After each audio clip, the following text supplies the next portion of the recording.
I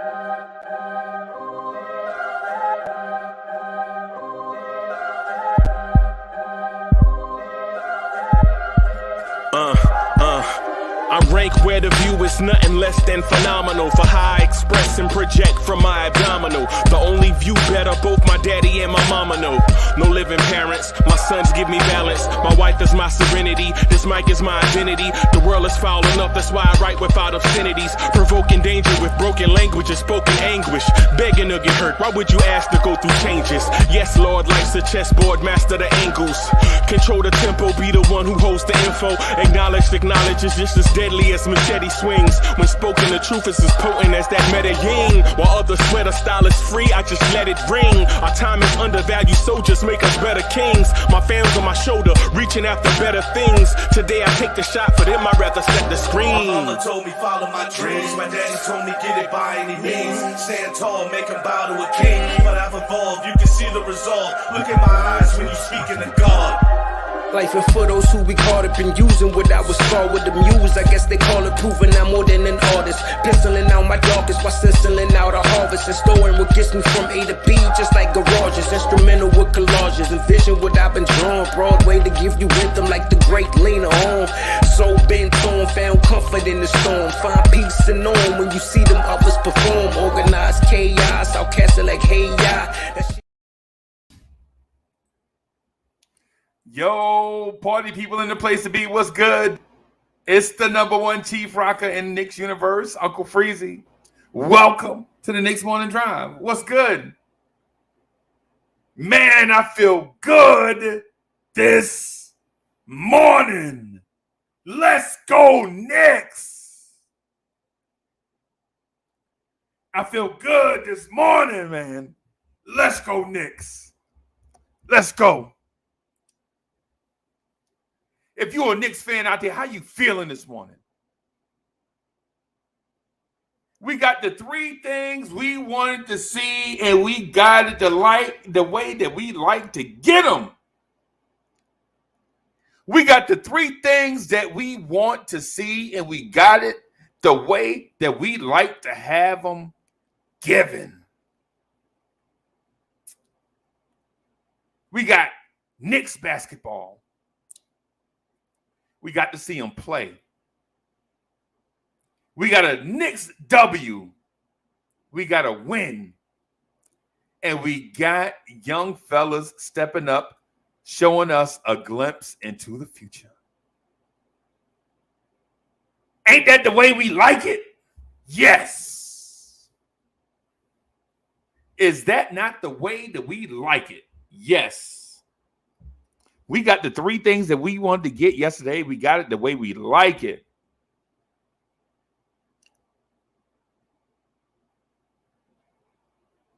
I feel good this morning.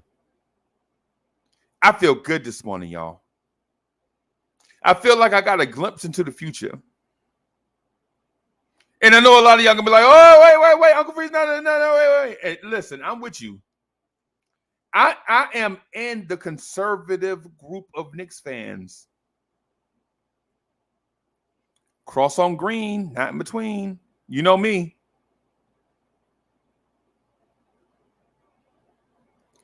Cross on green, not in between. Y'all know me. I'm conservative with this Knicks rebuild thing, right? I'm conservative with this Knicks rebuild thing because I'm like, easy, calm down. Let's not chart out the championship route yet, right? Let's not chart out the championship route just yet. But I'm excited about the direction this thing is going.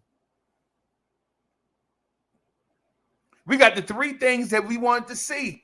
We got to see the Knicks play basketball, right? We got to see the Knicks play basketball.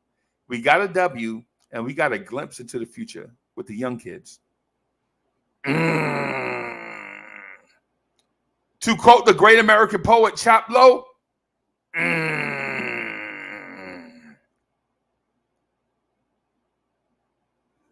shout out to the great American poet Supreme System Lord, Chop Low.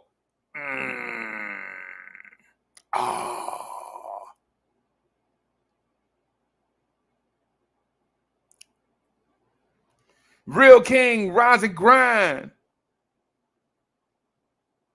Almighty Finesse is in the building. Joe Madan. Killer Mike is in the building. Knicks for Life is in the building. Craig McQueen, what's good? I see you. David Parker. What's good? What's good? Snipes Entertainment is in the building. Okay. Jay Busby, okay. Sarge is in the building. Salute, sir. Jamel White is in the building. What's good? Early this morning. Lily Phillips is in the building. What's good? Stavadan is in the building. Kev Middleton, what's good? What's good? L Train is in the building. What's good? Wacko, I see you. Yeah, Kareem Grant is in the building. What's good, party peoples? Man, listen, I'm excited because we got to see three things. Right? We got to see the Knicks play basketball. We love that. We got to see the Knicks win. We love that. And we got to see young kids. We got to see young kids do good. We got a glimpse into the future. And I'm excited about that. And y'all should be too. Y'all should be very, very, very excited about that. So last night, the New York Knicks, in their first Summer League game of the offseason, in Summer League, defeated the Golden State Warriors 101-88. And listen, shout out to the Golden State Warriors because they came out playing hard. The Golden State Warriors came out intent on sending a message, right? They came out to play hard, right? Shout out to the Golden State Warriors and their fans. Because the Warriors came out playing hard, man, harder than what I thought. I was like, it's just Summer League. They ain't going to go out there. Oh, wait a minute. They want to win.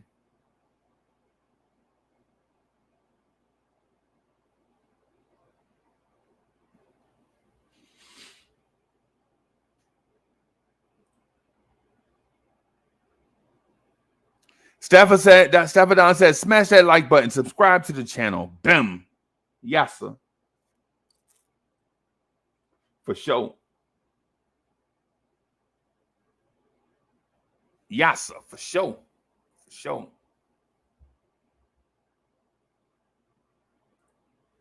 David Parker says or asks, is there a debate league update? Hey, man, I can't get any participants. I can't get 8 people. For some reason, I always get 2 or 3, right? And then one person to back out. So I can't get any participants. No committed participants.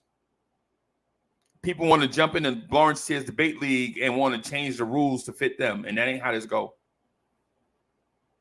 That ain't how this go. You're gonna follow certain rules, and if you're not, you ain't gonna be in it. You ain't gonna come in here and just do stuff your way. That ain't how we do stuff. Right? Yeah. So here's the thing. The Knicks beat the Golden State Warriors last night, 101-88, and the Golden State Warriors came out playing hard. They were physical on the wings. This kid, Jonathan Kuminga, came out. He wanted to send a message to us.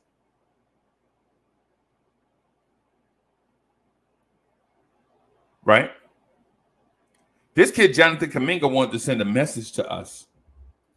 This kid, Moses Moody, he wanted to send a message to us and the rest of the league that they are lottery picks and they are going to become the future stars of this league.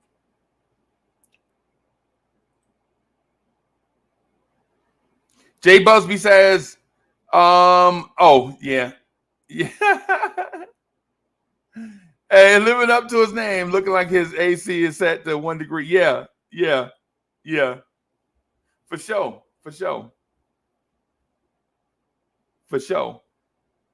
Miss Geraldine is in the building. What's good? Julian Tran, what's good? I see you. The Golden State Warriors legit wanted to send a message to us and to the league that their young stars are nothing to play with.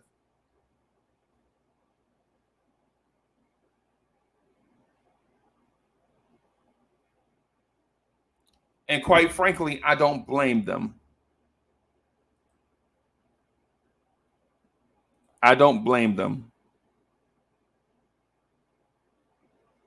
Right?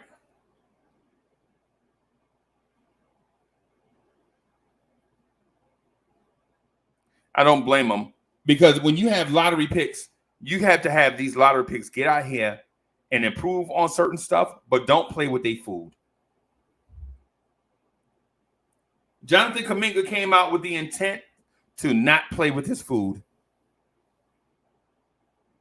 The Farron Hunts, the Quentin Grimeses, the Trevor Keels. Jonathan Kuminga didn't want to play with his food.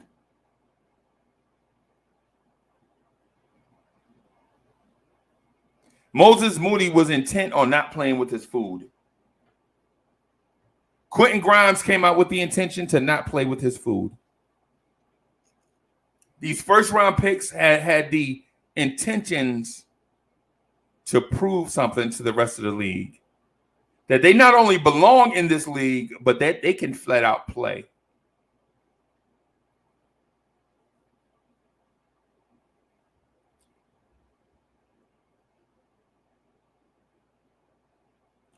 Their intention was to prove to the rest of the world, everybody watching, the Charlotte Hornets and Indiana Pacers that just played right before them, the Lakers and Phoenix Suns, everybody in attendance. This is the place where you cut your teeth, so to speak. Recognize is in the building. What's good, King Ribby? What's good? I see you. Rapper Stone is in the building. Guzman.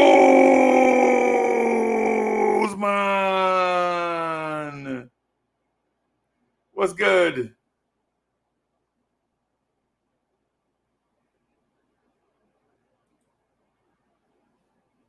Guzman, you still my man. Guzman is that's my man right there. That's my friend right there. Shout out to Guzman. What's good? Miss you, man. Dan Jones in the building.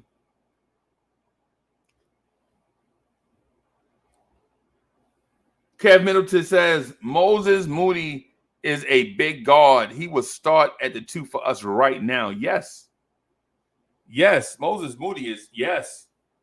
The only thing stopping Moses Moody from starting at the 2 is Jordan Poole. And the only thing starting Jordan Poole from starting at the 2 is Klay Thompson. Some teams have an embarrassment of riches, right? Some teams, they just have an embarrassment of riches. Some teams have so much that their cup runneth over.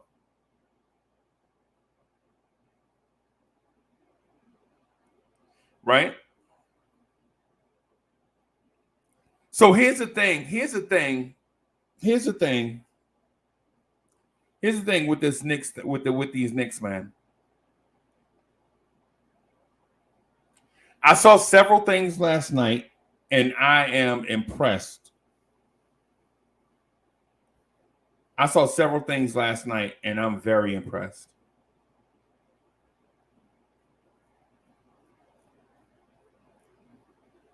I saw several things last night, and I'm very impressed.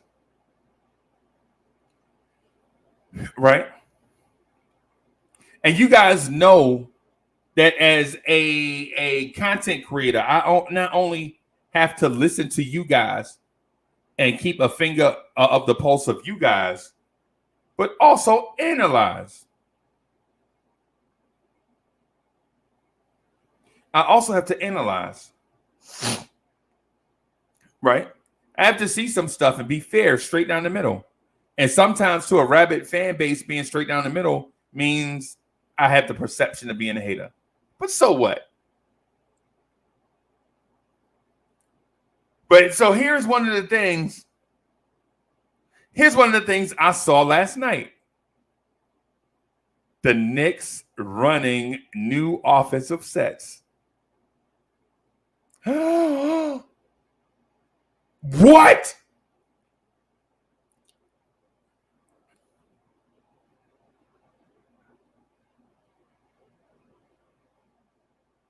Yo, I saw the Knicks running offensive sets they don't often run.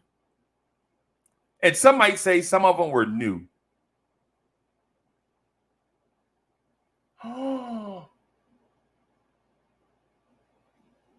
The Knicks offense being offensive? Yes.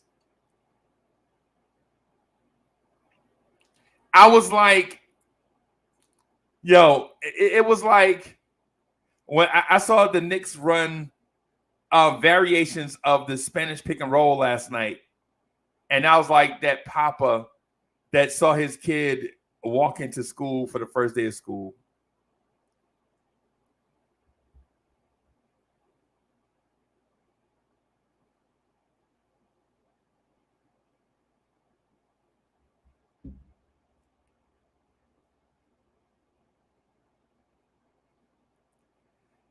Legit, I saw the Knicks run the Spanish pick and roll last night and different variations of it.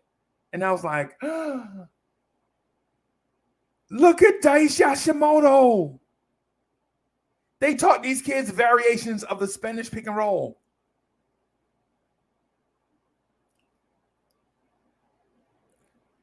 And what that means to you as a Knicks fan is this offseason, I'm gonna say this, right? And I want y'all to hear me clearly. I want y'all to hear me clearly, and at the same time, I want to get you guys' input.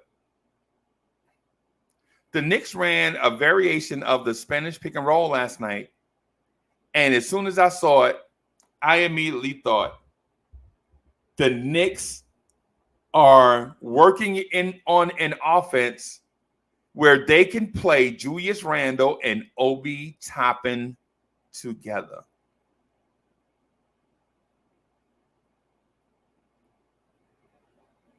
Brings a tear to your eye, man. Brings a tear to your eye. Like, they see the same stuff that we see.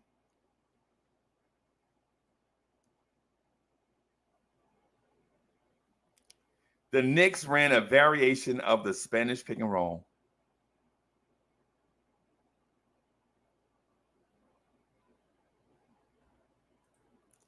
Miss Geraldine says, yes, they did. I like it, but this is Summer League. What will Tibbs run this season? Hey, I'm going to get to that. I'm going to get to that. But in a conversation, and like the conversations and these monologues with Geraldine, you know, I can't just say everything at once, because what happens is in our conversations, we'll hear like 7 good points, pick out one, and don't even attempt to talk about the other 6 things that we heard. And I'm not saying just like the people here. I'm just saying in general, as Knicks fans or people in general, when you mention 6 or 7, when you point out 6 or 7 things, we'll attach to one and focus on it. But the Spanish pick and roll, the Knicks ran it yesterday, right? The first thing I thought about was, man, the Knicks plan on playing Obi and Julius Randle together. Because in that Spanish pick and roll set that they ran yesterday, you need a cutter and a popper. And we just happen to have one of the best poppers in NBA basketball. And we have a cutter that has untapped potential.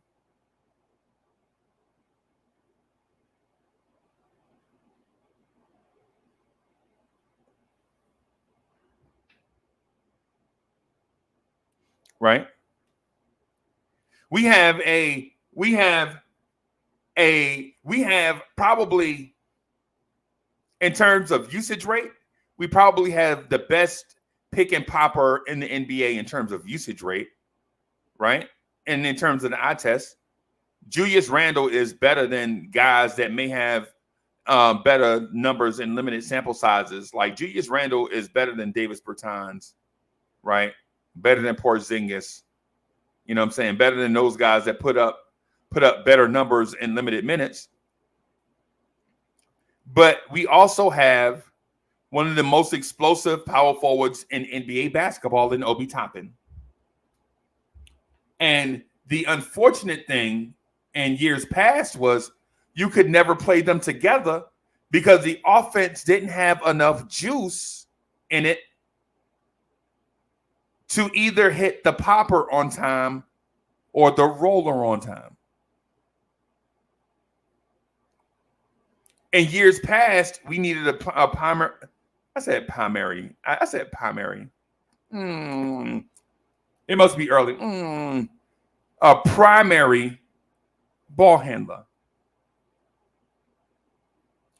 So if the Knicks go out and if the Knicks can manage to find a primary ball handler, this Spanish pick and roll thing is going to eat teams alive. It's going to eat teams alive, right? Because you can't blitz it with 4 defenders, or you'll leave 2 shooters wide open.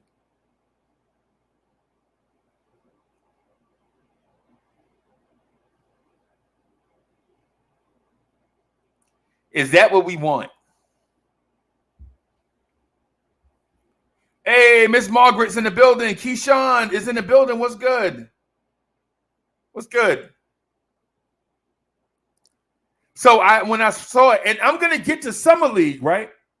I'm going to get to Summer League, but remember, Summer League is not just for players.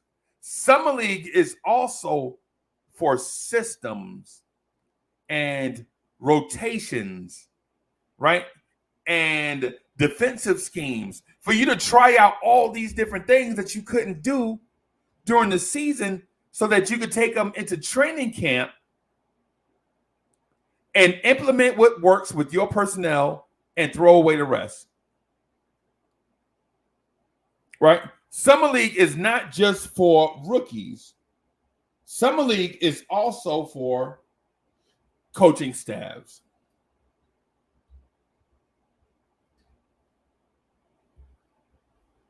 Summer League is also for coaching staffs.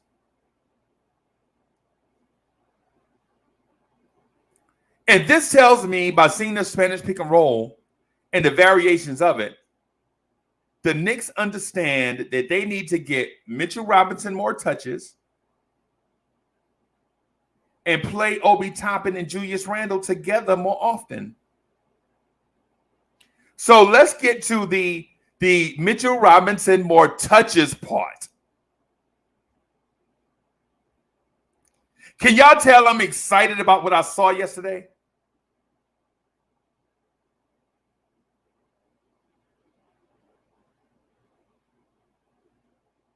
Can y'all tell I'm excited about what I saw yesterday?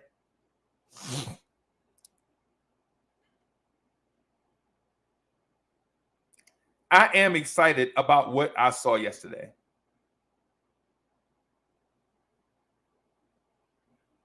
Right? I am excited about what I saw yesterday. Right? Here's the thing that intrigued me the most. As soon as I saw the Spanish pick and roll come into, as soon as I saw Sims come up top and and Hunt come up top, I was like, holy crap.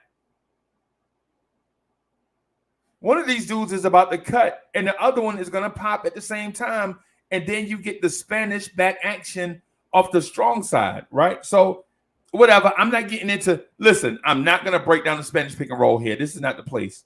We need to do a separate video for that. We need to do a separate video for the Spanish pick and roll because me and the young kid Ethan tried to talk about it last summer, and people got bored with it. They were like, we don't need the Spanish pick and roll. We just need to run the basic pick and roll. How did that work out? How did that work out for y'all? When me, young Ethan, and Hadouken Sharon were talking about the Spanish pick and roll last summer, Cats was like, we don't want to talk about the Spanish pick and roll. We just need the basic pick and roll, man. We ran that pick and roll the 6 most times this year. How did it work out? Just asking. So, and the reason why I'm bringing this up is not so that it can be, so that I can appear smarter than somebody else. That's not because, listen, I'm y'all homie. I'm y'all homie. This is what I'm here to do. I'm y'all homie, right? I'm with y'all, right? Y'all my people.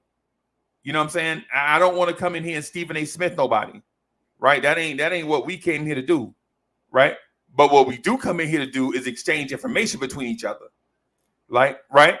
Like when y'all told me that Taj Gibson got waived and I didn't know. It happens. That's what we come in here to do. We come in here to exchange information, to share. This is a Knicks fans channel. We are all Knicks fans.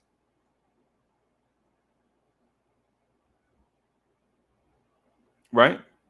So, but here's the thing though. When I saw Jericho Sims come up and I saw Trevor Keels kind of push Farron Hunt, like, yo, hurry up.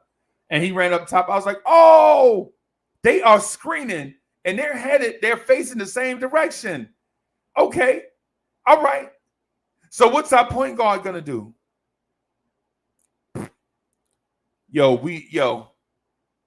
This summer league team needs some point guards, y'all.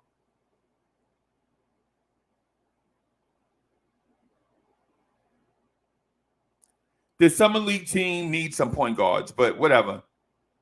Because what happens in the Spanish pick and roll, you can wave off both screens, you can split these guys, or you can go around both screens. Either way, it's your choice. You do what you want to do, depending on what the defense gives you. You just got to be able to navigate and handle the defense on the second level. Once your guy gets rubbed off, and you penetrate the defense, it's up to you to make decisions at the second level, right? It is, right, but whatever. But when I saw Sims in that Mitchell Robinson role, bruh, I'm telling y'all right now, Mitchell Robinson is never going to be a single double again. If the Knicks implement this offense, Mitchell Robinson will never be a single double again. If the Knicks run this offense with Mitchell on the floor, Mitchell will never be a single double again.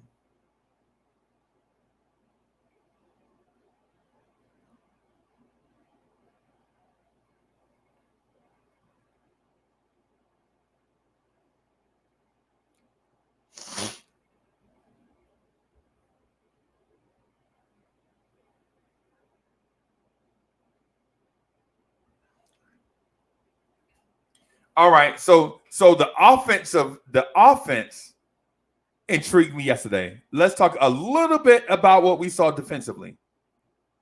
And then that way we could start cranking up because the Farron Hunt hype train has entered the station. Right? The Farron Hunt hype train has entered the station. Right? Right? Let's talk a little bit about defense before the Farron Hunt hype train takes off.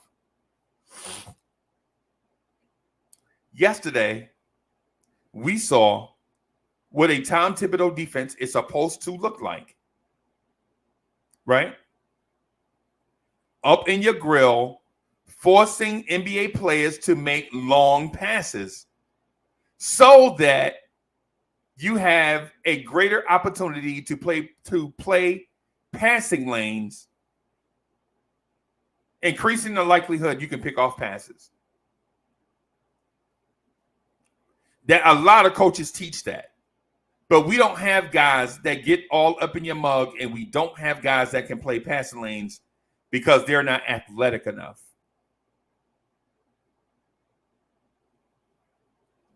Jermaine Royce is in the building. What's good? Not Zay. What's good? William. What's good?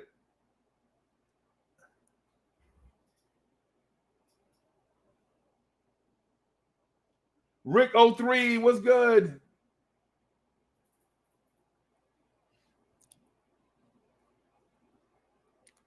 So the defense implemented yesterday in certain stretches was a press man-to-man type defense. I don't know what they call it. I don't know what the name of it is. But I saw the point guard pick up between 70 and 90 feet, press and turn. I was going to cut. As soon as I said press and turn, I was thinking about hamburgers. Like, you know, anybody in here ever worked at McDonald's as a youth? Like or Burger King or some fast food place, and they teach you, man, you got to press it and turn it. That's immediately what I was thinking. I don't know. It's Saturday morning, man. I'm goofy. Whatever. I'm goofy right now, and maybe I'm just giddy, right? But listen.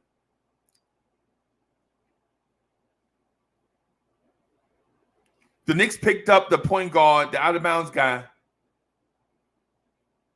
between 70 and 90 feet, pressed him all the way up the floor, contested every pass. Every offensive player was within arm's length of a defender.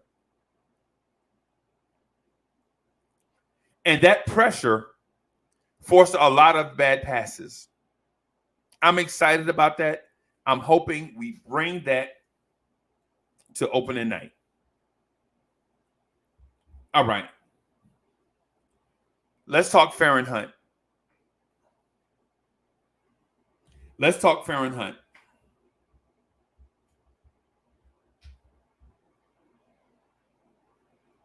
Free Keith, what's good? Yo, for those of y'all that didn't know, Free Keith is my biological brother.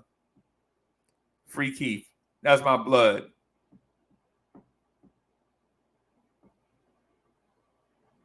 Free Keith, that's my blood right there. Free Keith is my biological brother. Free Keith is my long lost brother from New York.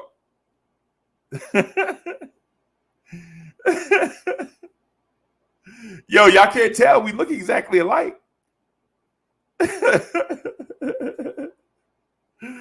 Yo. So the defense the Knicks ran yesterday, the press aggressive man-to-man, I don't know what they call it, right? Yo, Tiffany Smith is in the building. What's good?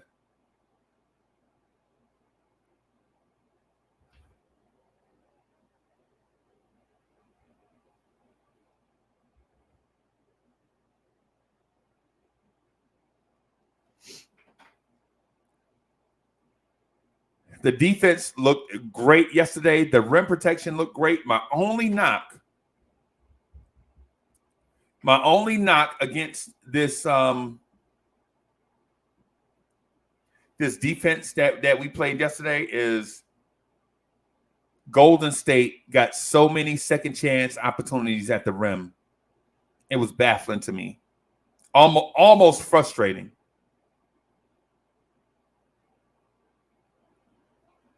Almost frustrating. Almost.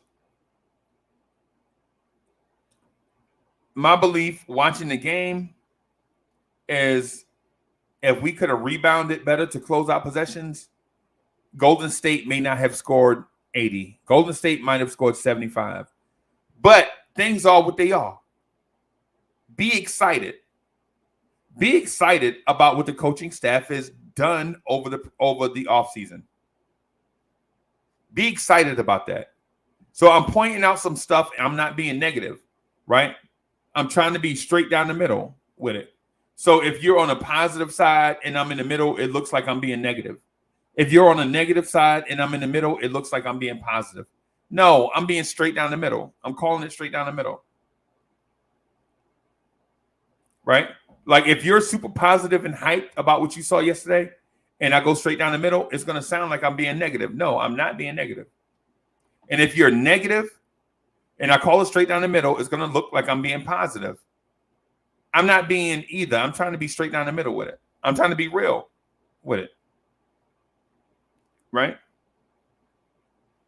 So our defense looked very good yesterday, right?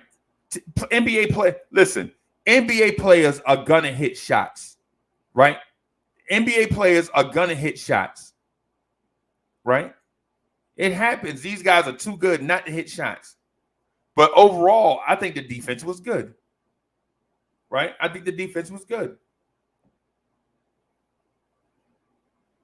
All right, let's talk about the youngsters. Cross Signal was good. Subliminal 209 is in the building. What's good? Subliminal 209 is in the building. For those that don't know, Subliminal 209 is my biological brother. We look just alike, can't you tell? Yo, that's like it's like an inside thing. I'm sharing it with y'all, right? I'm sharing it with y'all, but yeah. Yeah. Bronx Mel is in the building. What's good?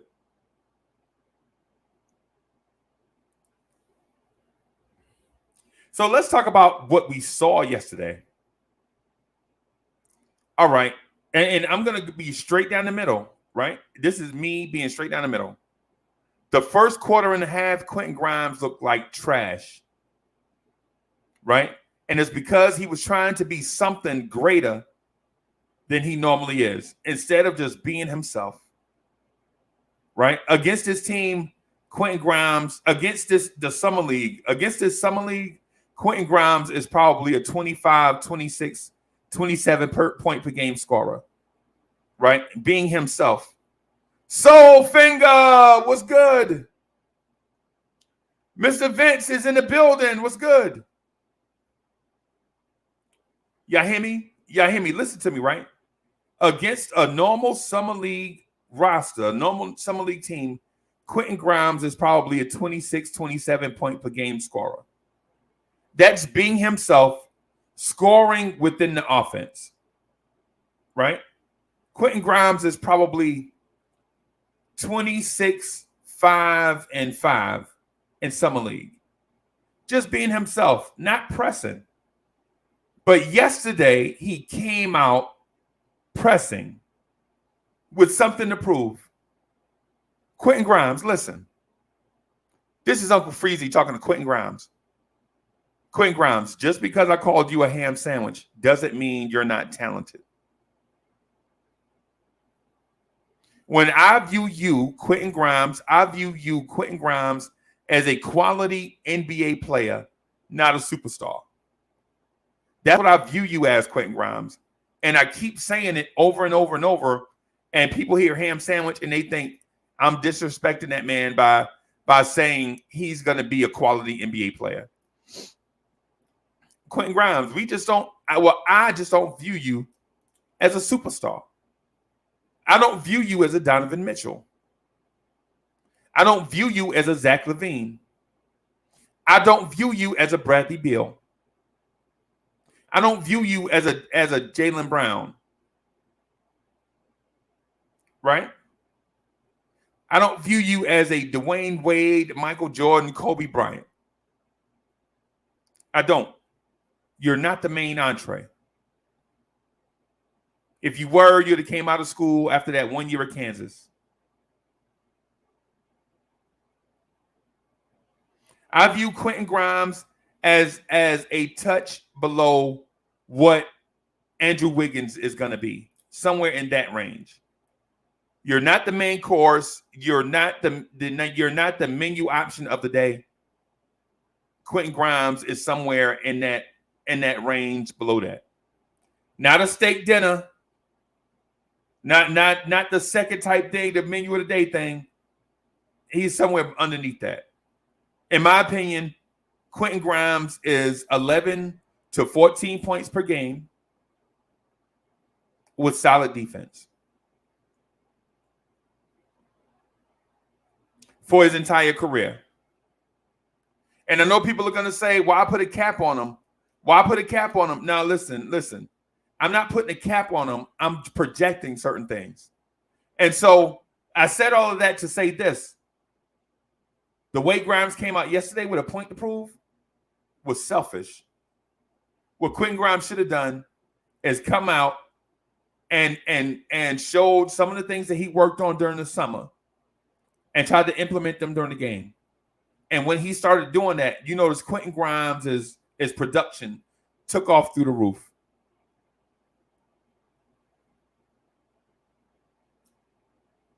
Quentin Grimes' production took off through the roof when he settled down and just played his game. That's the one thing that we as adults sometimes do is we tend to overstep our bounds, right? And there's no harm in having bounds and understanding our limits, right? There's no harm in that. Where the harm comes in at is when we try to be something that we're not.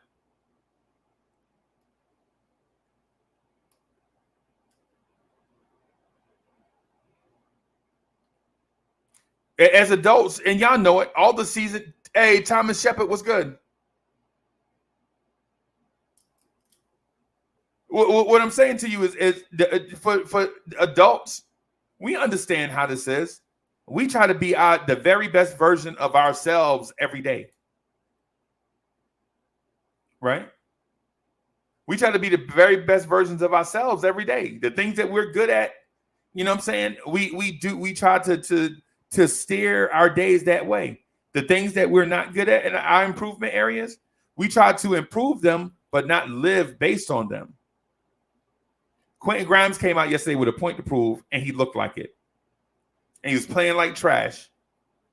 When Quentin Grimes settled in and just played within himself, played his own game, Quentin Grimes helped carry the Knicks to a victory. And ultimately, that's what we need every day. We need Quentin Grimes to play within himself and help lead the Knicks to victory. Right? I saw Trevor Keels yelling at him. Bro, what you doing? Listen. I knew the Knicks needed some energy from somewhere. I had no idea this Trevor Keels kid was going to be that energy. Did y'all see Trevor? So let me speak to Trevor Keels for a second. His scoring numbers were not that impressive. His scoring numbers were not that impressive. Right? They weren't. But he did other things on the floor yesterday that impressed me. Right? He did other things on the floor that impressed me. Miles McBride came down 3 trips in a row, ran the basic pick and roll. He couldn't get by his man. He didn't see Jericho Sims. The next time down the floor, Keels took the inbound pass and waved Deuce McBride off 2 or 3 times. No, I got it. Go down. Go. And he ran a pick and roll with Jericho Sims, and Jericho Sims got an alley-oop. I saw Trevor Keels yelling at Miles McBride. I saw Trevor Keels yelling at referees. What are you doing? I saw Trevor Keels yelling at Quentin Grimes, and Grimes was like, "What?" And the hilarity in it for me is, I think I liked it. I think I liked the fact that a young pup is taking direction from the coaching staff and implementing it on the floor. I think I like that.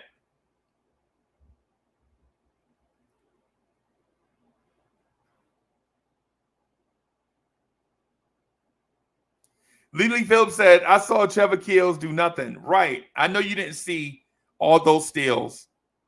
And I know you didn't see that defense he played on their wing players.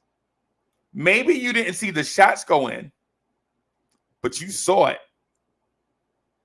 You saw it. Don't say you didn't see Trevor Keels do nothing, because you saw him on the floor.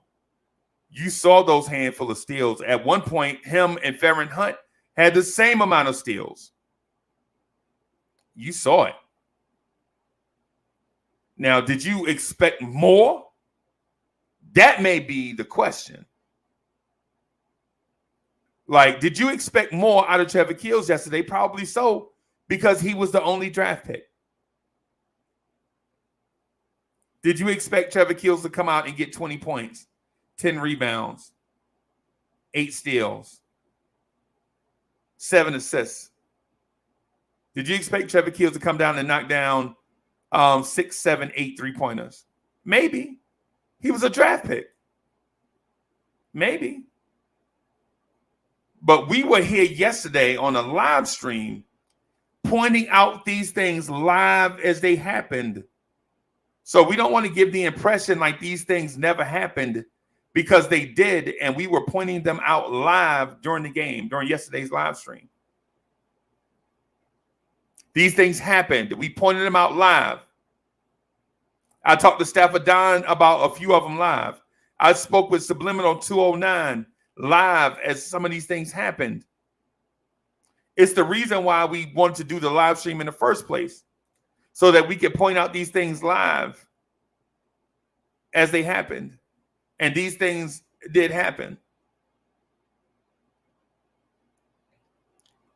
Ferren Hunt,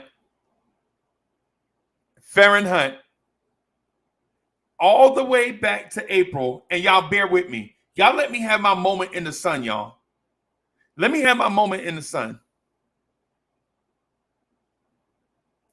Let me have my moment in the sun, right? With Ferren Hunt. Moochie the Cypher was good. Darren Wayne was good. I see you.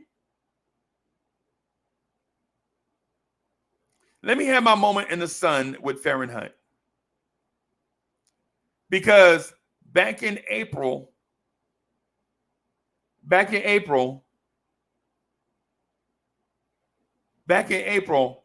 was like, yo, this kid Ferren Hunt is going to be a player. And I got killed for it. Every time I put the spreadsheet up and I included Ferren Hunt, there were members of the chat that said, why you keep putting Ferren Hunt up there? He ain't going to be here. Y'all remember that? This is my moment. Let me take my victory lap, y'all. When y'all have y'all victory lap, I applaud. Right? When y'all do y'all victory lap, I be, yo, bravo, you did good. Now you called it. That's me. Because I can be happy for somebody else's success. Right? I can be happy for somebody else's successes. That's just my personality. Right? Some people have like that dog in them that it's all about them. It's all about them and their successes, right? Right? But I can be happy for other people's successes. Don't mean I'm less competitive, because I am. Y'all see I'm here like 7 days a week doing this. Right? But this ain't about me. This is about this victory lap I want to take for calling out Ferren Hunt. Back all the way back to April, I was like, yo, this kid Ferren Hunt is going to be something. I said one thing negatively about Ferren Hunt. I was like, yo, how do you blow a dunk like that, Ferren Hunt? Clearly that kid was nervous. Clearly he was nervous when he missed that dunk. And the one shot he got, it was a dunk. He blew a dunk. Clearly he was nervous.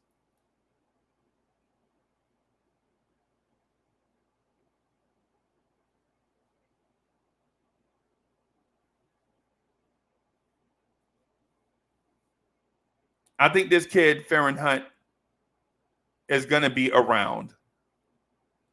I'm not saying that he's starting. I'm not saying he's going to be in the rotation. I'm not saying he's going to be something special. I'm saying he's going to be around. Farron Hunt is an NBA player. And what he did yesterday was impressive.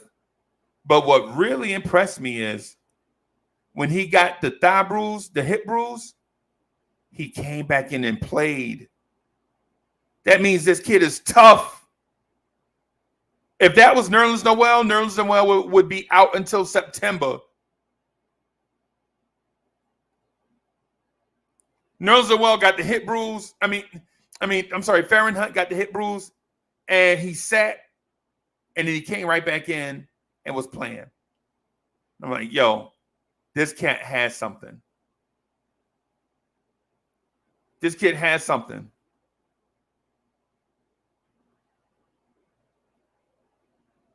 This kid has something.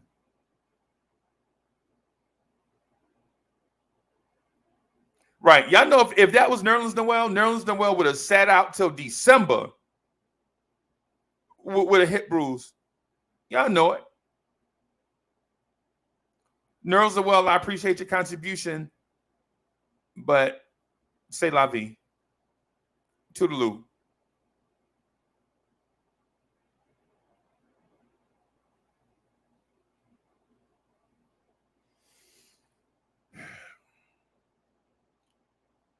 Miles McBride has a long way to go.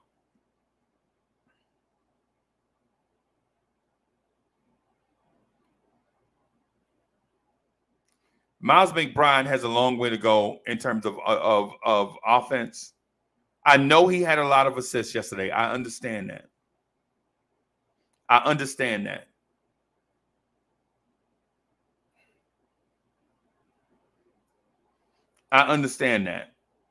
Right? But Miles McBride has a long way to go offensively. In terms of being a floor general. He's got a very, very, very, very, very, very, very, very long way to go in terms of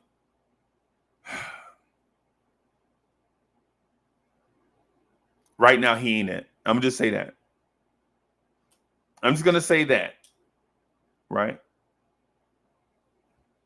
I'm just going to say that. He's got a long way to go.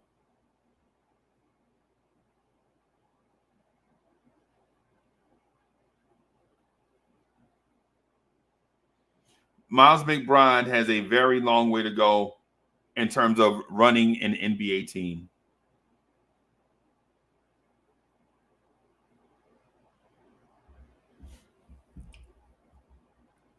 Miles McBride has a long way to go in terms of running an NBA team. I'm just going to leave it at that. All right, so I'm going to throw the link in the chat so that we can get this conversation started in earnest.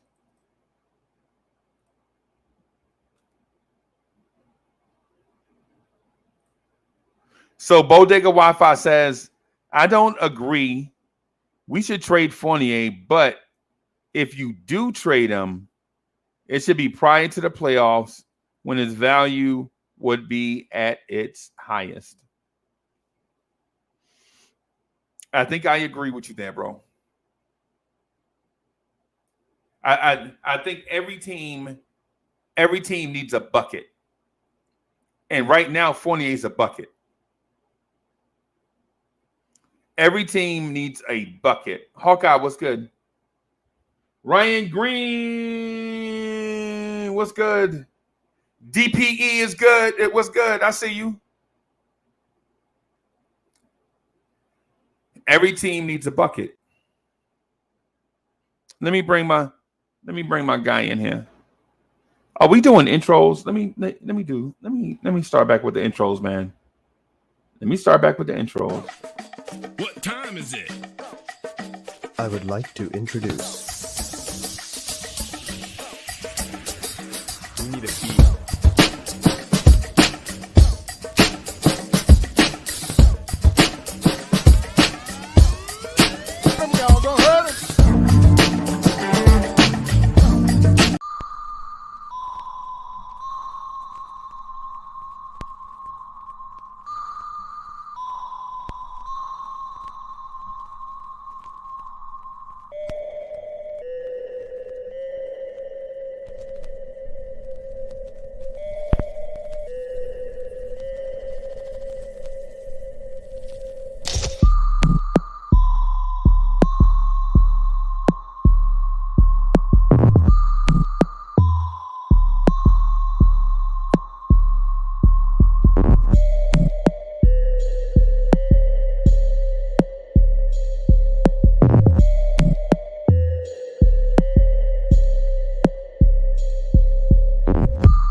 Yo, what's good, brothers?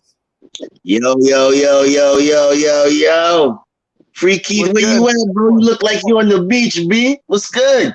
Son, I'm outside. I'm outside. We outside. Yeah, man. We outside. Yeah, man. Come play with us.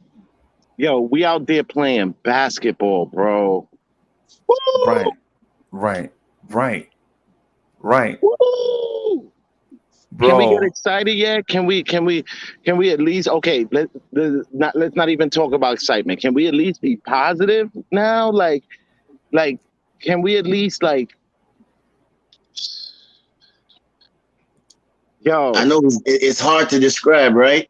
It's hard for certain Knicks fans to be positive, bro, because But they've I been give going them through grace the for whole that, though. BS for the longest while. You feel me, Keith? And I say it all the time. I give them grace for that, because I was one of those fans. I was one of them. I give them grace for that. I understand it's a coping mechanism. You get, Right. you know what I'm saying? You get your hopes. It's like it's like how many times your dad not coming to pick you up before you realize he ain't coming to pick you up. You know what I'm saying? And you start to doubt every time he say he gonna come pick you up. I dig it. I understand. Oh, you cut me deep right there, bro. I understand. So for those fans, I give them grace, but I'm here to hold up their positive side, yo. Like that little grain of sand. I think we onto something. I think we onto something. I think we're on to something too. And it's Freezy. It's funny that you said Spanish pick and roll. So I myself went ahead and researched it at the same time, and I'm looking at the plays, and I'm looking at the plays that we ran yesterday, and it's exactly the same. The 3-point shot with Grimes, the lob to Sims. Right. You know what I mean? The screen and roll with the screener running with so I could see the wrinkle in the offense, Freezy. And Right. You're Right. right. You know what I mean? So look, instead of having one of your bigs spotted up for three, right? You just bring him up top. And now he's a second screener. And now instead of defending a 2-man play with 3 people, you defend a 3-man play with 4 people, which means one person has to cover more ground. And if they ever guess wrong, it's like playing free safety. If you bite on the run fake, it's a touchdown, right? On the defensive side, right? On our side, when you bring that person up, you put that one person in jeopardy. Like if they come up for the 3-pointer, the back door is open for a dunk. Facts. And you know what too? That caters to Bronson. It caters to RJ. Yeah. Because these guys love to go to the basket. So imagine if we had the screener rolling, you understand, and we got Grimes on one side, probably Cam on the other side, and who else is at the top, just in case to come out to hit that shot. I think it's a good look. I think it's a good look. The only thing I would say that we should kind of temper what you call it in this particular game is that a couple of those cats in that we were running out, a few of them potentially maybe in the starting line. In Golden State, none of them cats is going to be starters that we played against yesterday. None of them cats. No. We definitely played against cats in auditioning for the second unit at Golden State. So it's kind of I want to get a more soup to nuts comparison team first before I jump out the window. But I don't know. I like what I'm seeing, and the Golden State Warriors are the defending NBA champions, right? No. True story. But also because of that, none of their starters are going to be in summer league. Right. You know what I'm saying? But Freaky, they had 2 top 10 lottery picks. They got 3. I don't but Wiseman didn't play. Wiseman didn't play yesterday, but they have 3. You understand? And you had Kaminga that was frustrated, and then you had Moody, who dropped 30 last night. He was good. He was like about the only ray of light on that team, yo. Because like Kuminga was trash to me. Yeah, Moody was definitely getting the whistle. He was. Moody was getting an RJ whistle. How you get in the league? Cool. Like to me, that's your entrance, and I'll judge you by that for the first year and this, that, and the other. Like, yo, once you a year, you a basketball player, man. Like I that whole top, he was a top 10 pick, this, that, and the other. All right, you in the league now. You in the league. You either a dud or you're not. Okay. But didn't you think he had something he wanted to prove something yesterday also too? Yeah, and he didn't. Oh, you talking about Moody? I'm talking about Kuminga. Yeah, I'm sure he wanted to prove something. I don't know what it was. Yeah. but let me just say this, right? Because I see some of the guys in the chat saying it's just one game. Yeah, it's just one game, but at the same time, you have to take out the positives of what you see and still kind of, I don't know if you want to translate it to the bigger team when the real game starts. Like the Spanish pick and roll, like what Freezy was saying. You know what I'm saying? And I'm seeing some of that offense in the summer league. So you downright it's gonna be on the big team. So I'm looking at it as Brunson having the ball, setting the screen. Is either he could go to the basket, Julius either popping out to the three, or you got Grimes over there, or you got either Sims or Mitchell screening to the basket for an alley-oop. So I gotta be excited, even though it's just one game. I'm looking at the offense at the same time because that's what we're gonna be running. That's what we're gonna be running. Exactly when we get to the real games. Right. So I mean, I'm not jumping out the window. Don't get me wrong, guys. Cannon, I hear you. You understand what I'm saying? But I'm just liking the offense, and we seeing something different. You understand what I'm saying? It's not the same. Pass it down to the big, and then let the big try and dribble in, and then if it's not the triangle, pass it out. You understand? Or the every time is the what you call it again? The other offense that Tibbs love to run. It's not the triangle or the mid-post isolation. Let me bring in J Buggy real quick. He runs the pistol, pistol actions. Well, right. So, it was good to see something. Let's get it. Y'all be spitting with your flows, I'm just podcasting. That's right. On the air every day, I'm just podcasting. What? You don't know what that mean when I say I'm podcasting. I'm broadcasting these flows with the podcasting. Every day of my life, I'm just podcasting. Right. Share my dreams with you, mean I'm podcasting. What? You can see my vision through the podcasting. Yeah. But don't forget J Boogie when I'm broadcasting. What? I'm podcasting, he's podcasting. What? I've been spitting this venom since Karate Flicks. When Mr. Sims was sharing nothing but the Knicks. I guess you know by now, I seen some tough years. Now I know the reason why Freezy got them blowing tears. Yo, hey, my bad, Steph. I was trying to jump in, man, so I can. No. Shout out to the J Book. Yo, well, good morning to my brother Stafford Don. That bail money is in effect, yo. Get your Madden going, man. Cut your TV on and play Joe Madden. Yo, what's up, morning, guys? How we doing? Good morning to the chat, man. Blessings and blessings. Yeah, man. Man, I understand what Stafford is saying. What Stafford is saying to me makes great sense. That the Knicks took these 3 months off, or 4 months, or however long it was, 3.5, however long it was, to work on implementing a new player-satisfying offense that does not frustrate the offensive players.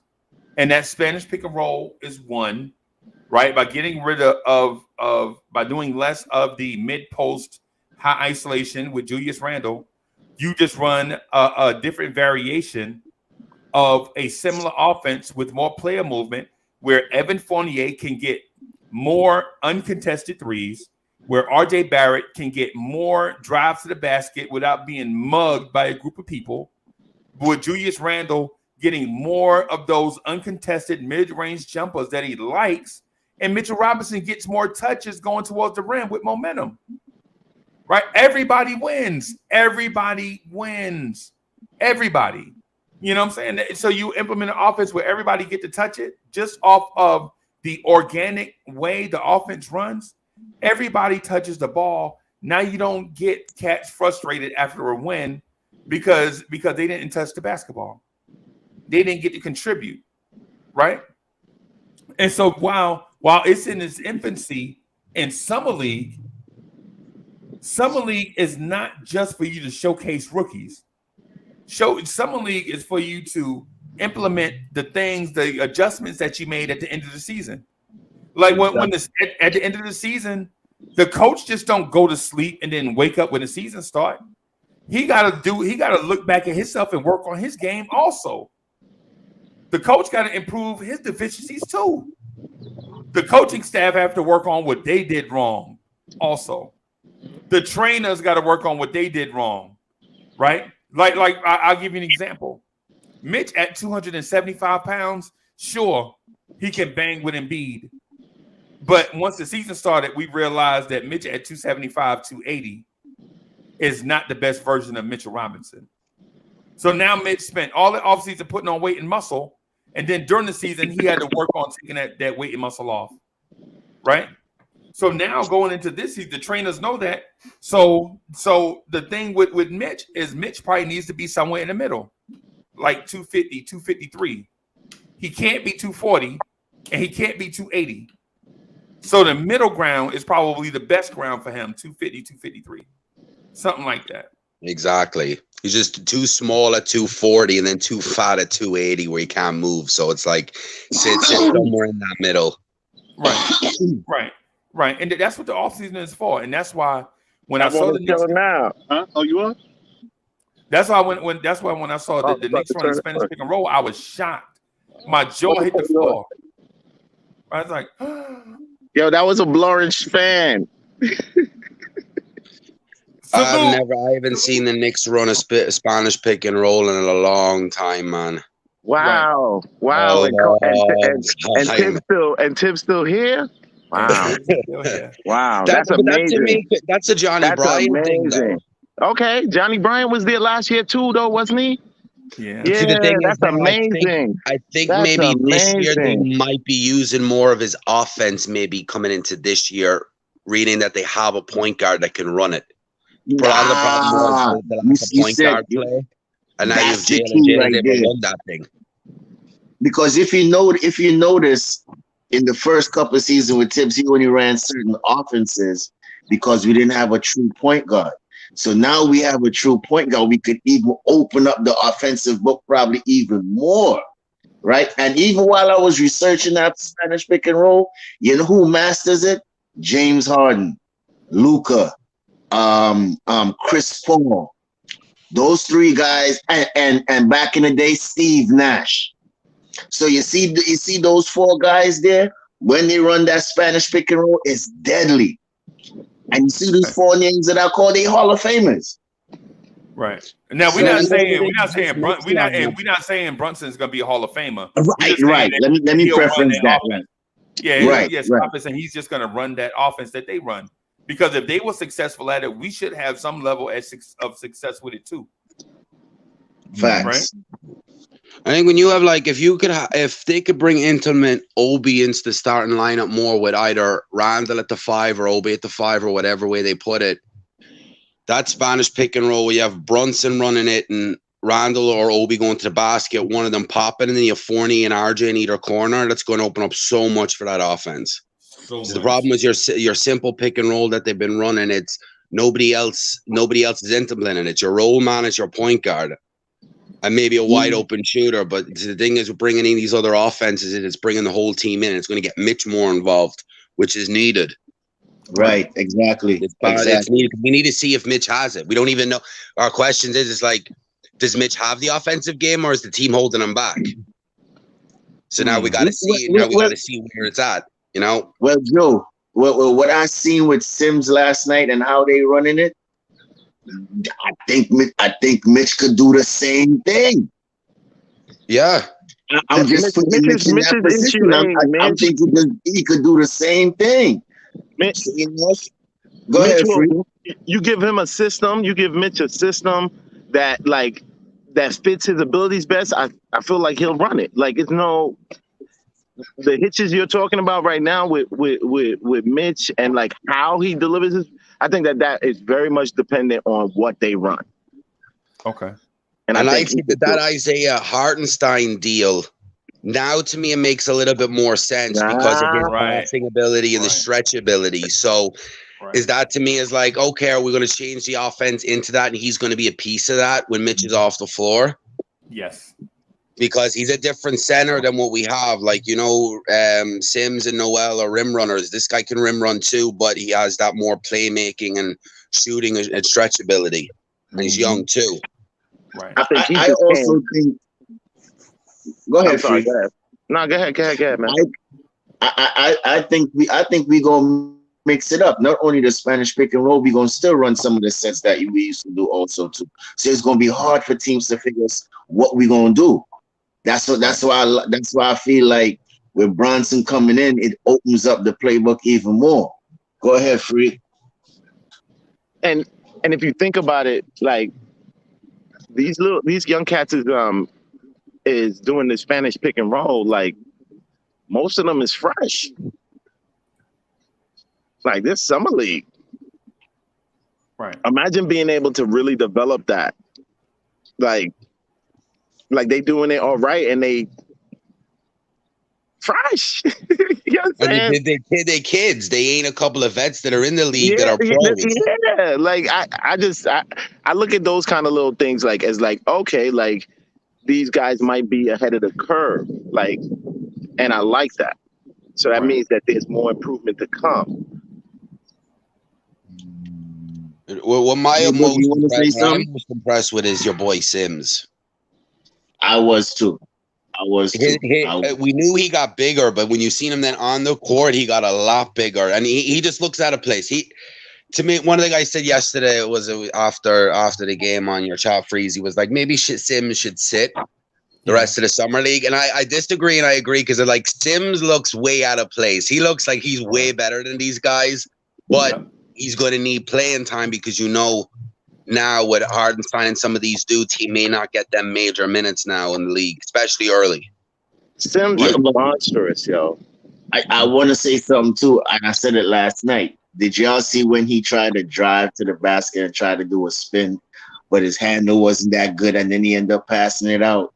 Right. I think that's what he did, but I mean that's just to show you the aggression and the improvement from last season to this season, what he's been trying to work on when in the off season, his free throw form got better, right? You know what I mean?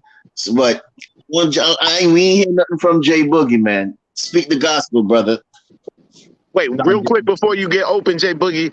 One thing to notice about Sims too, he don't smile too much. I like that. Go ahead, Jay Boogie. Casual. Throws down an alley-oop and walks back and blocks a shot like it's nothing else. His facial expression not changing. Mm-hmm. Right. And now we got a point guard that don't smile. He don't smile neither. Yes. I love that. I'm not joking. I'm not playing out here at all. You know what I'm saying? But we talked about some of this stuff yesterday. You know what I'm saying? And as Freezy was, speaking upon it.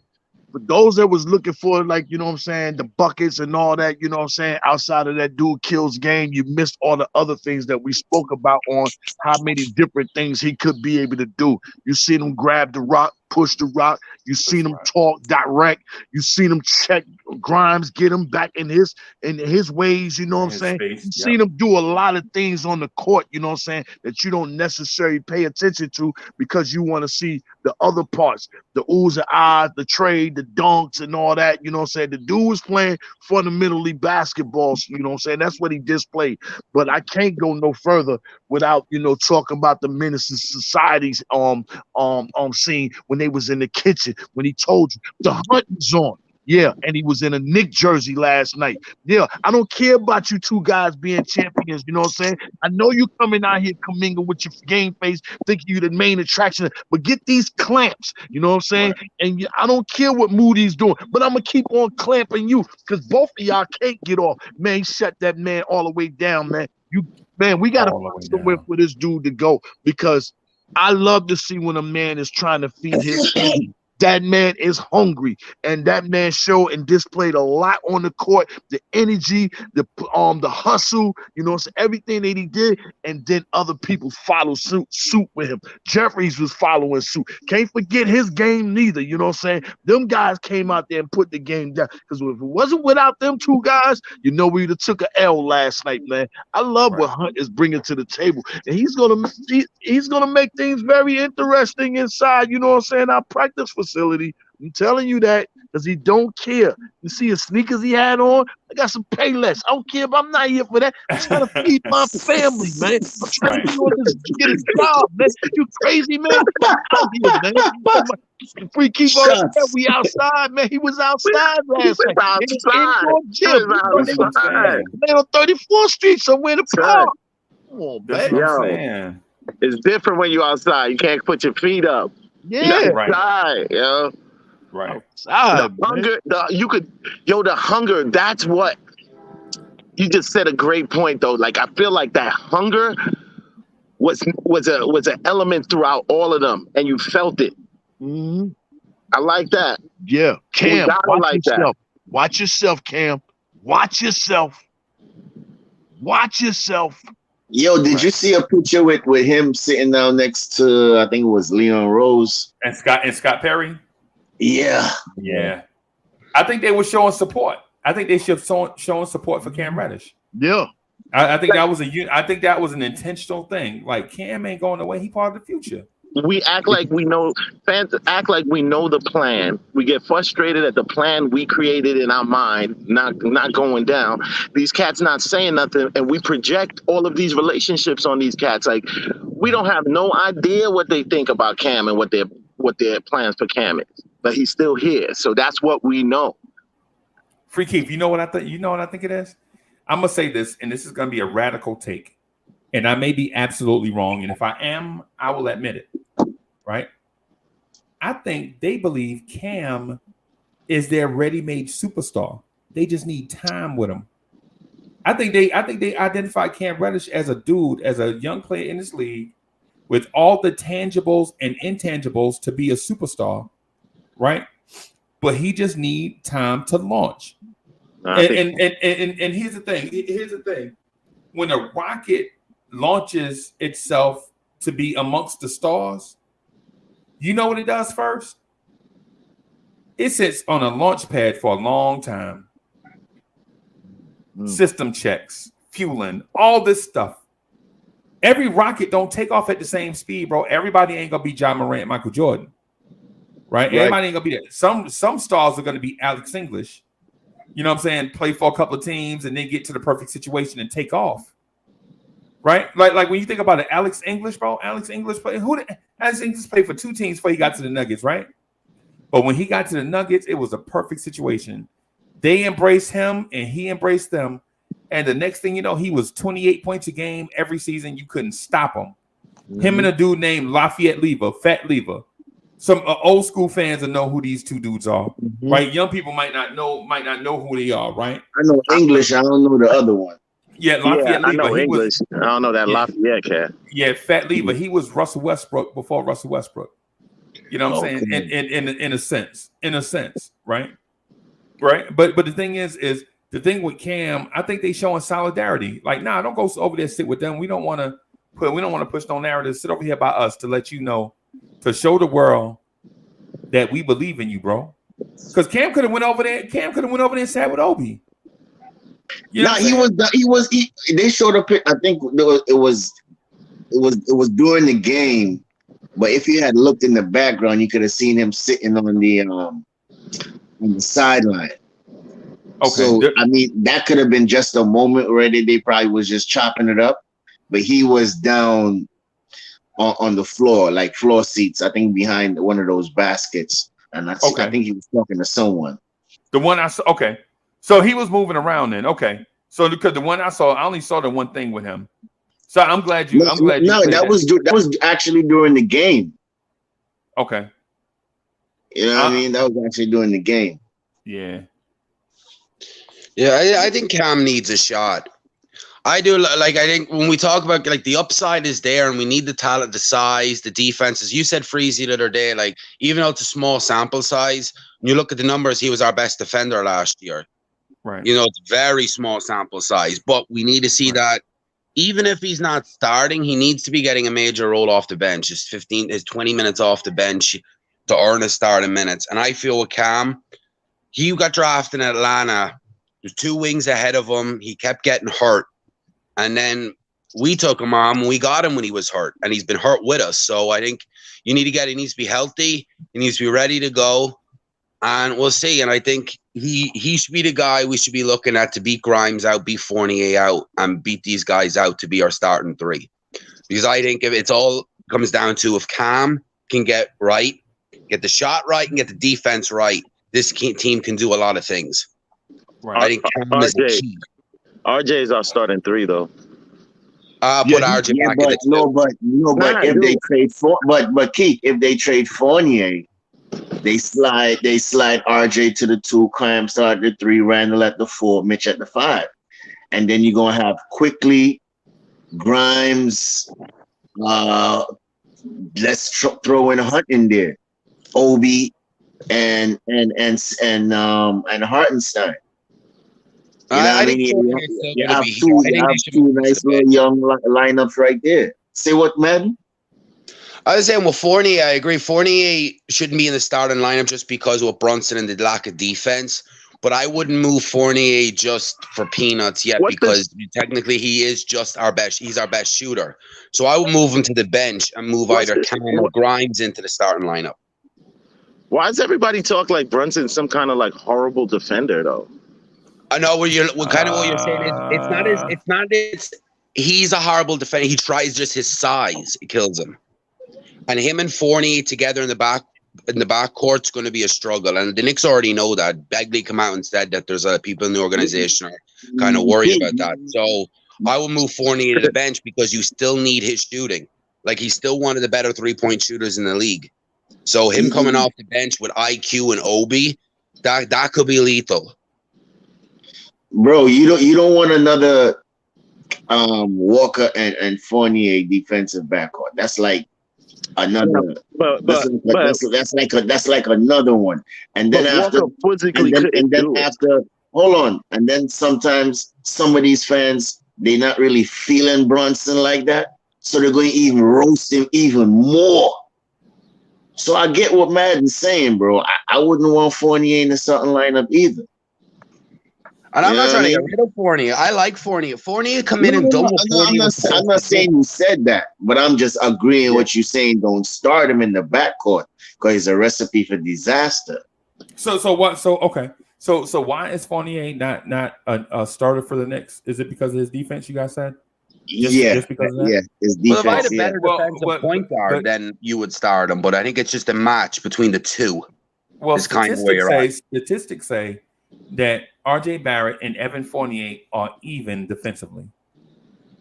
Oh, at a 112.9 defensive rating. That's bad, but that's together.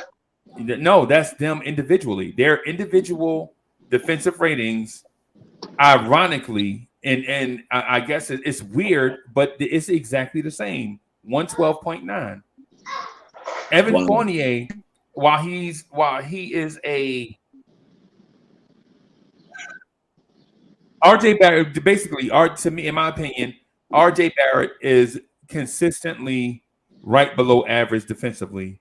And Evan Fournier is good on nights we play bad teams and terrible on nights that we play great offensive players.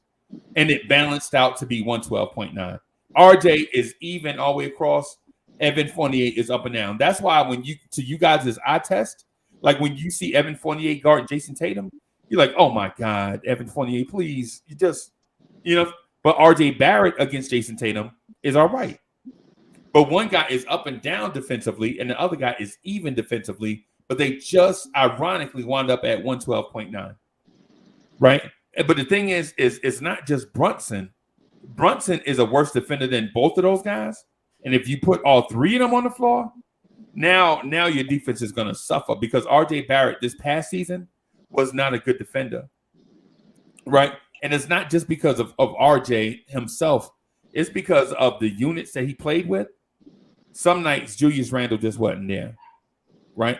And some nights Derrick Rose, Kemba Walker at point guard defensively, it throws your entire defense off. So what I would say and for those keeping score, I got the statistics from statmuse.com. That's where I got those stats from, right? So before we throw Fournier away defensively, let's just consider that he's not as bad overall as what we think. Because on nights when we play like the Orlando Magic that don't have a shooting guard that's a threat, Evan Fournier is pretty good, right? Or a young star struck like a Jalen Green, Evan Fournier is pretty good. It's just when Evan Fournier has to guard Bradley Beal is when you're like, I don't like this matchup. You feel me? And you could say that that's the case for a lot of people. But like for instance, Kevin Durant, I don't like Kevin Durant versus RJ. You know what I'm saying? Or I don't like Kyrie Irving versus RJ. I just don't like this matchup. Right? But to your point about the defense, if you're gonna insert the defense, if you're gonna sit Fournier, because you can't trade him, if you're gonna sit Fournier, the person that you replace him with has to be by far better than 112.9. Because you can't take Evan Fournier out of the lineup for a dude whose defensive rating is 112.3, and then he's no threat on offense because you're shooting yourself in the foot. The guy that you replace Fournier with has got to be a 110 rating, a 109 rating, a 108, because then you're swapping defense for offense. But if you're just swapping out Fournier because you don't like him, then now you're just shooting yourself in the foot. I just want to know, can you get stops during the most crucialest time of the game? I don't care about first, second, third, fourth quarters, you know what I'm saying? When the game is on the line, can you get a stop? And I do know from last year, a lot of times when Evan went on the floor late in the game, that's because his shot was off. You ain't hear him saying nothing about his deep because his shots is off. So they always felt like if Evan Fournier's shot is off, you know what I'm saying, then he's not helping the team. You might as well put somebody else in the game. But me personally, man, as long as you can get stops, you know what I'm saying, the most crucial is point in time of the game, then you know what I'm saying, to me, you playing, you stopping somebody, you shutting somebody down. But I seen Brunson, you know what I'm saying, handle Chris Paul in the playoffs. You know what I'm saying? I seen him give him fits, you know, by his defense. And then, you know, in case you want to say about other guards, it's not how many big point guards is it in the East. You know what I'm saying? It's not a lot of big point guards. You know what I'm saying? It's big twos. Yeah, and it's more faster, you know, and craftier guards in the West. So, you know, I think Brunson going to be all right. You know what I'm saying? On this side, on the East side, playing his D, I think he got a lot of things to prove, you know what I'm saying? For all the naysayers, you know, for the naysayers, just stay tuned. Stop judging and thinking you know somebody's game and don't see their new starts. He might have a whole new beginning, a whole new network where he might going on. So, you know, that's why I don't just go off of what, you know what I'm saying, what these people be saying about this person, that person. My eye gonna tell me, you know what I'm saying, what's really gonna happen with this guy. I put him to the eye test. Let me see him in the garden. Let me see how he looked there. I don't care about but anything else. Right. I'm glad we got a point guard. Forget all that. I'm glad we got a PG, man. Somebody can handle the rock, man. Julius getting your spot. And you see Julius, man, they said Julius on a game-shaped diet.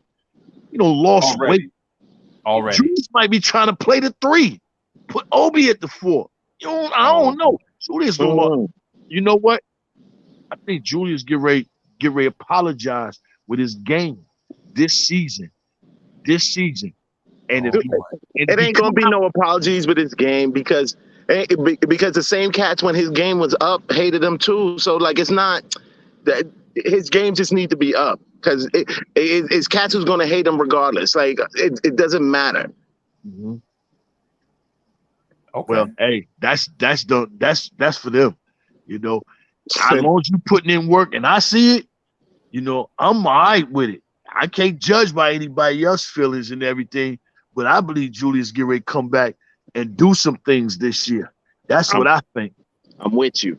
I think Julius Randle about to quote LL Cool J. I think he about to quote LL. I think he about to say, "Don't call it a comeback." Don't call it a comeback. I'm with you too, JB. Trust me. I feel the same way.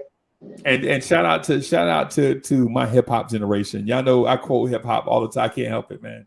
Shout out to hip hop, man.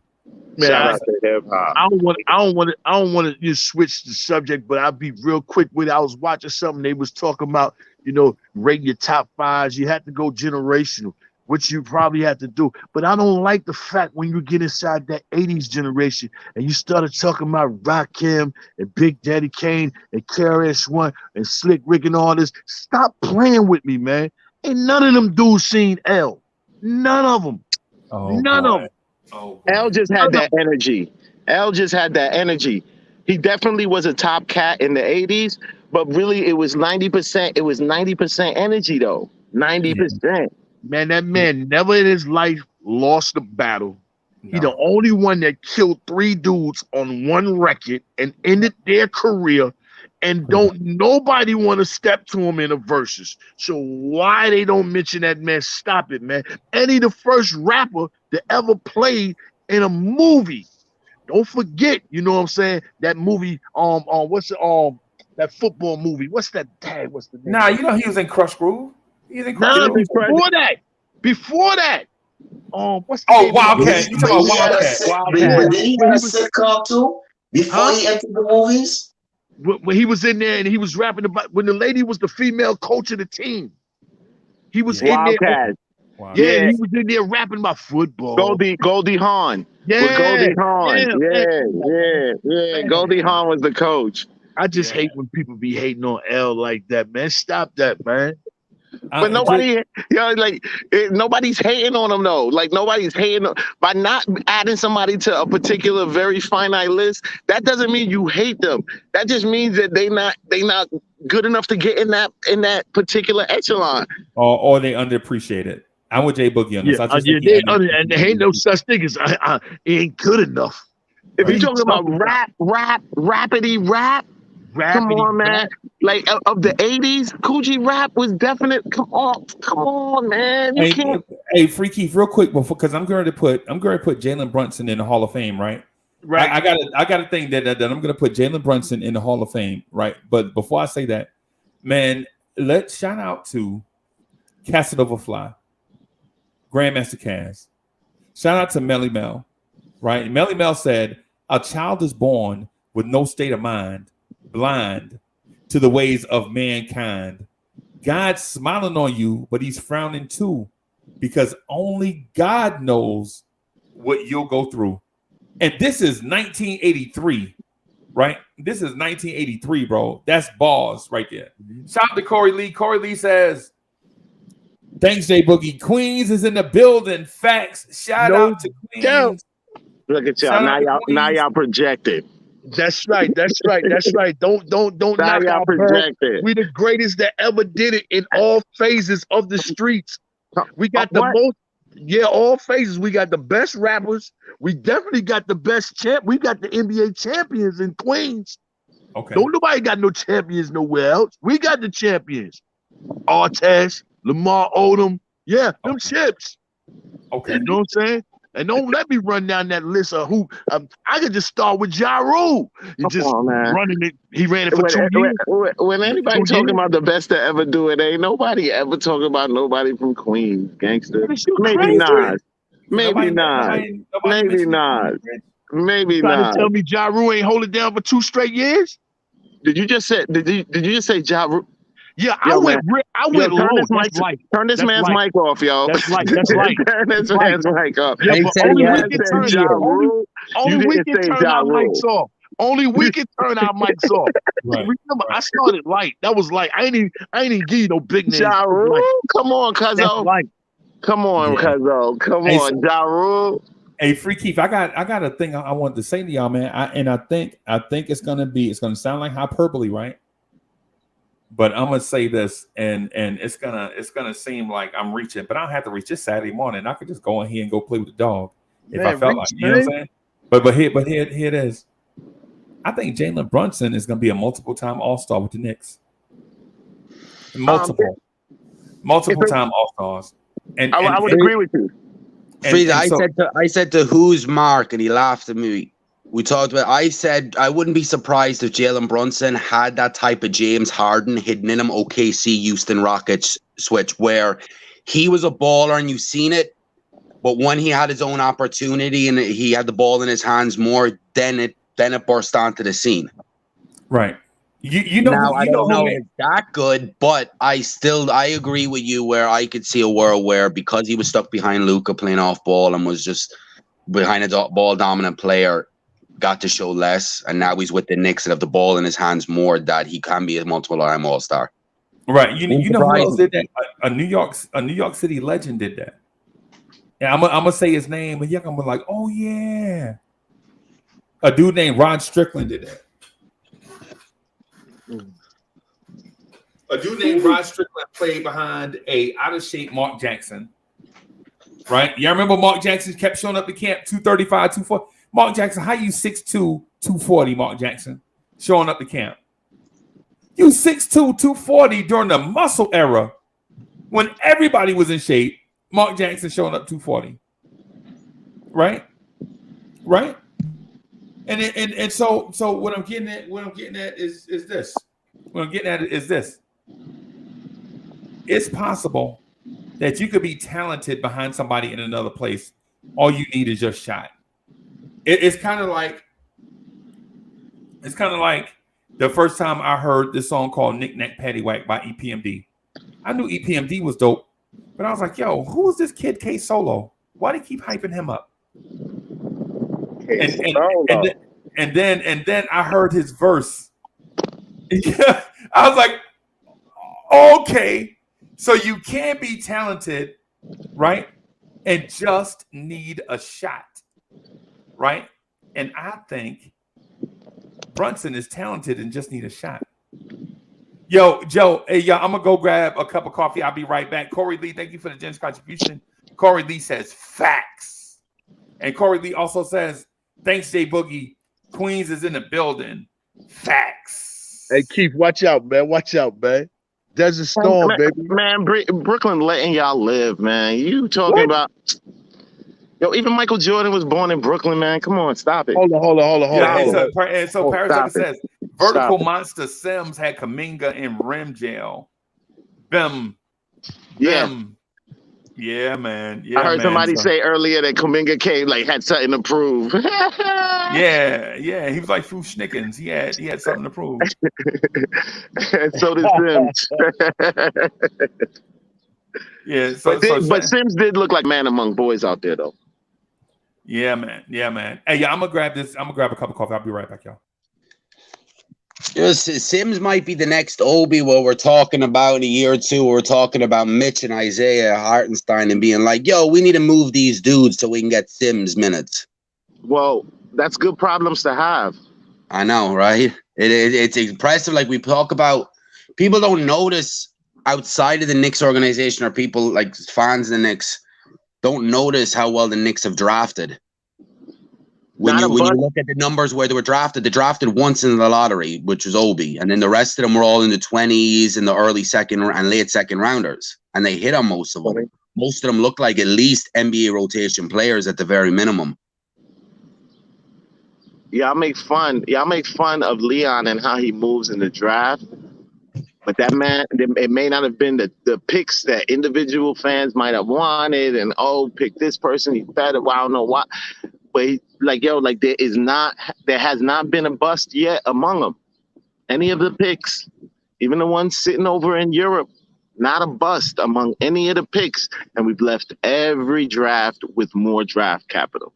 I really don't understand that where the hate for this organization, for the front office comes from. These guys seem very methodical. I agree with you, Freeze or Keith. The fan base, they didn't like the fact that they were moving picks again and they didn't take a player at 11. But me and Radiology talked right before the draft with Freezy. I said it's like, go get Jaden Ivey or get rid of the pick. Because outside, when you look at 11, you are more likely to bust at 11 than you are with the other 3 picks you acquired. So you're to get rid of it, trade back. Now we talk maybe about them trading all the way back to the 20s, getting an extra future first. They moved out and got 2 more or 3 more picks. So they turned their nose up at it. And then they're mad that they trade the pick, but then they all wanted to move picks for Devontae and Murray. Well, how are you getting Murray? How are you going to try and trade for Murray then if you didn't have the picks? How are you going to try and trade for Donovan Mitchell or any of these good dudes when you don't have the picks? You didn't even have the picks to move up in the draft.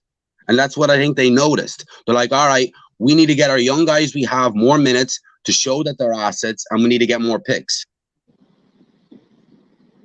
And those picks, cats are laughing at Leon collecting those picks. Those are going to be valuable trade assets when you don't want to trade the human beings you already have on the team. Them picks were okay when OKC had them. Knicks fans thought them picks were good picks when Oklahoma City had them, but now Knicks have them, they're trash. It's always better on the outside. Always better. I bet you money too. Like if Julius Randle had his last year someplace else, cats would be like, "Yo, we need to get Julius Randle. Like he gonna be a cheap talent. Like yo, he." Yeah, I don't understand the point of moving him right now. People want to move him for bags of chips and just move him right now, and that. If you were going to move him, you move him on the 4th seed year when the trade volume was high. You don't do it right now. So the smart thing for this team is if you're going to look at any sort of future, Julius got to come in and play well, and you move him at the deadline or next off season. You don't do it right now. If you're going to move him, I'd agree. Yeah, if you're going to move him. But the idea that I should just gift another team a weapon just to get rid of some guy. I don't buy that. Like if the deal ain't out there, if the deal for value ain't out there, I'm not making that deal with Julius. See, the one thing about Julius this year, when we was talking about, matter of fact, 4 of those assists that Julius has, you might as well give him to Brunson. Now Julius don't have to be a creator. Julius is leading us in assists. Now he don't have to concentrate on trying to, create for other people. So now you can just concentrate on 3 things. Well, 4 things. 1, have a correct mindset. 2, get me buckets. 3, get me rebounds. 4, and get me some defensive stops. That's all I need Julius to do. If he do those 2 things, the whole team get ready to turn all the way around. And he can do that because now you don't have to have the ball in his hand forever. And doing all these different things with the ball and having turnovers because you're doing too much, and you know what I'm saying? And now the crowd getting on you. Now he can just be himself and play himself, you know what I'm saying? Because he got a ball handler. There's somebody that's gonna come take the ball out of his hand when he think he can go and do. No, let me get that from you. Get in your spot. You know what you need to do. You know where you need to be, man. So man, y'all non-believers gonna see. And the haters are going to change their minds. And all I want is wins, yo. All I want is wins. And y'all Brooklyn guys that left and went over there don't come back. Oh, I'm with you on that. I'm with you on that. I'm with you on that. I know a few of them personally. It hurt my heart. Like, oh, wow. All right. What? Yeah, don't come back. Because we outside. We outside, and our memory is long. Your building look like a community center. Pretty much. It looked like a summertime center, when you go to camp and all that, man. You take the rims down there, put the pools in there, let the kids come in there and play. Depending on who the team is this season, they're about to have to give them seats away. Corey Lee, thank you for the generous contribution. Corey Lee says Russell Simmons, free Keith. Bam. Hey, Yeah, Cole, I started light on him. Don't hit him with them heavy hitters. Please don't hit him with them heavy hitters, man. Russell Simmons. Yeah. Yeah, Jay-Z. Yeah, say, well, what do you mean? What do you are we mean? talking about? His business? His businesses? What he done did? Ooh, he already surpassed him. He already surpassed him. Big J. But I'm saying that's all you can talk about is his business. You know how many albums he don't had that flopped? How many albums Jay had that flop?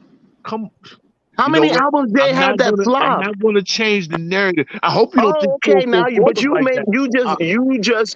you just stated that in the narrative. I didn't even say nothing about no albums. You said Jay had albums that flopped. Which album that flopped? You one of the guys that thought 444 was really like that too, right? Yeah, because I'm a grown up. I'm a grown up in hip hop. You probably didn't understand it. You probably didn't understand it. You still JV. I'm a hip hop grown up. But I understand the concepts he was talking about. He's been telling you grown man music all year long. Grown man music. I'm gonna be that dude. I'm gonna be that dude, 60 years old at Vegas, watching Jay and Nas perform like lounge singers. That's the hip hop I'm on. Okay. I mean, grown man cognac and cigar hip hop. Let's do that. That's cool. We grown. I accept that. But I'm just talking. The numbers don't lie. Go back and look at it. This is why I'm waiting for the flop. Like, which one was the flop? He already flopped. He already realized he can't do it no more. He can't. He could not do it ever again, and the dude is still better than the next closest cat. What? Some of these dudes will never see what Jay seen. Okay. Ever. You're right. I'm just saying. Hey, just for the record, bro. Just for the record, I don't want to pretend like Jay-Z is not great. Jay-Z is great. Yeah, right? he is. But let's not pretend he's the Michael Jackson of this thing either. You know what I'm saying? Because I could name two dudes that outsell him every time, and they lyrically ain't it. Right? People like what they like, yo. Because I could say Pitbull and Flo Rida right now, and they triple Jay-Z sales, right? They triple Jay-Z sales, but they ain't that. So what I'm saying is let's appreciate him, but let's not say he's high and exalted though. This is what I'm getting at. You know what I'm saying? Let's appreciate the LL Cool J's of the game. If it's rap, Biggie. Period. All I know about with Jay-Z is he's the dude that brought them dirty Nets into New York and left them here. He didn't bring them. He was doing about his bread. He took his little 1%, ownership and cashed that joint in. He took his 1% and sold Brooklyn out and got on his next track and said, Brooklyn. Right. Now he don't even. I don't even think that man. I'm not mad. That's just business. Somebody was gonna do it. Right. Well, I mean, what? So, but the Jalen Brunson thing, y'all, I think it's real. I think Jalen Brunson is going to be unlocked here. Yeah. And when I thought about it, I thought about a bunch of different variables because variables make up the equation. You know what I'm saying? You got to take into account all the variables, right? I was thinking like, can Jalen Brunson be a primary ball handler in a pressure cooker like New York, right? All signs point to yes, and all signs point to the organization insulating him so that he can be that, like by bringing Pop Dukes here, the organization believing in him, family friendly atmosphere, all these type of things, right? Does Jalen Brunson have oh boy, let me get the intros ready. Hold on, y'all. I'm sorry. Yeah, hey, hold on.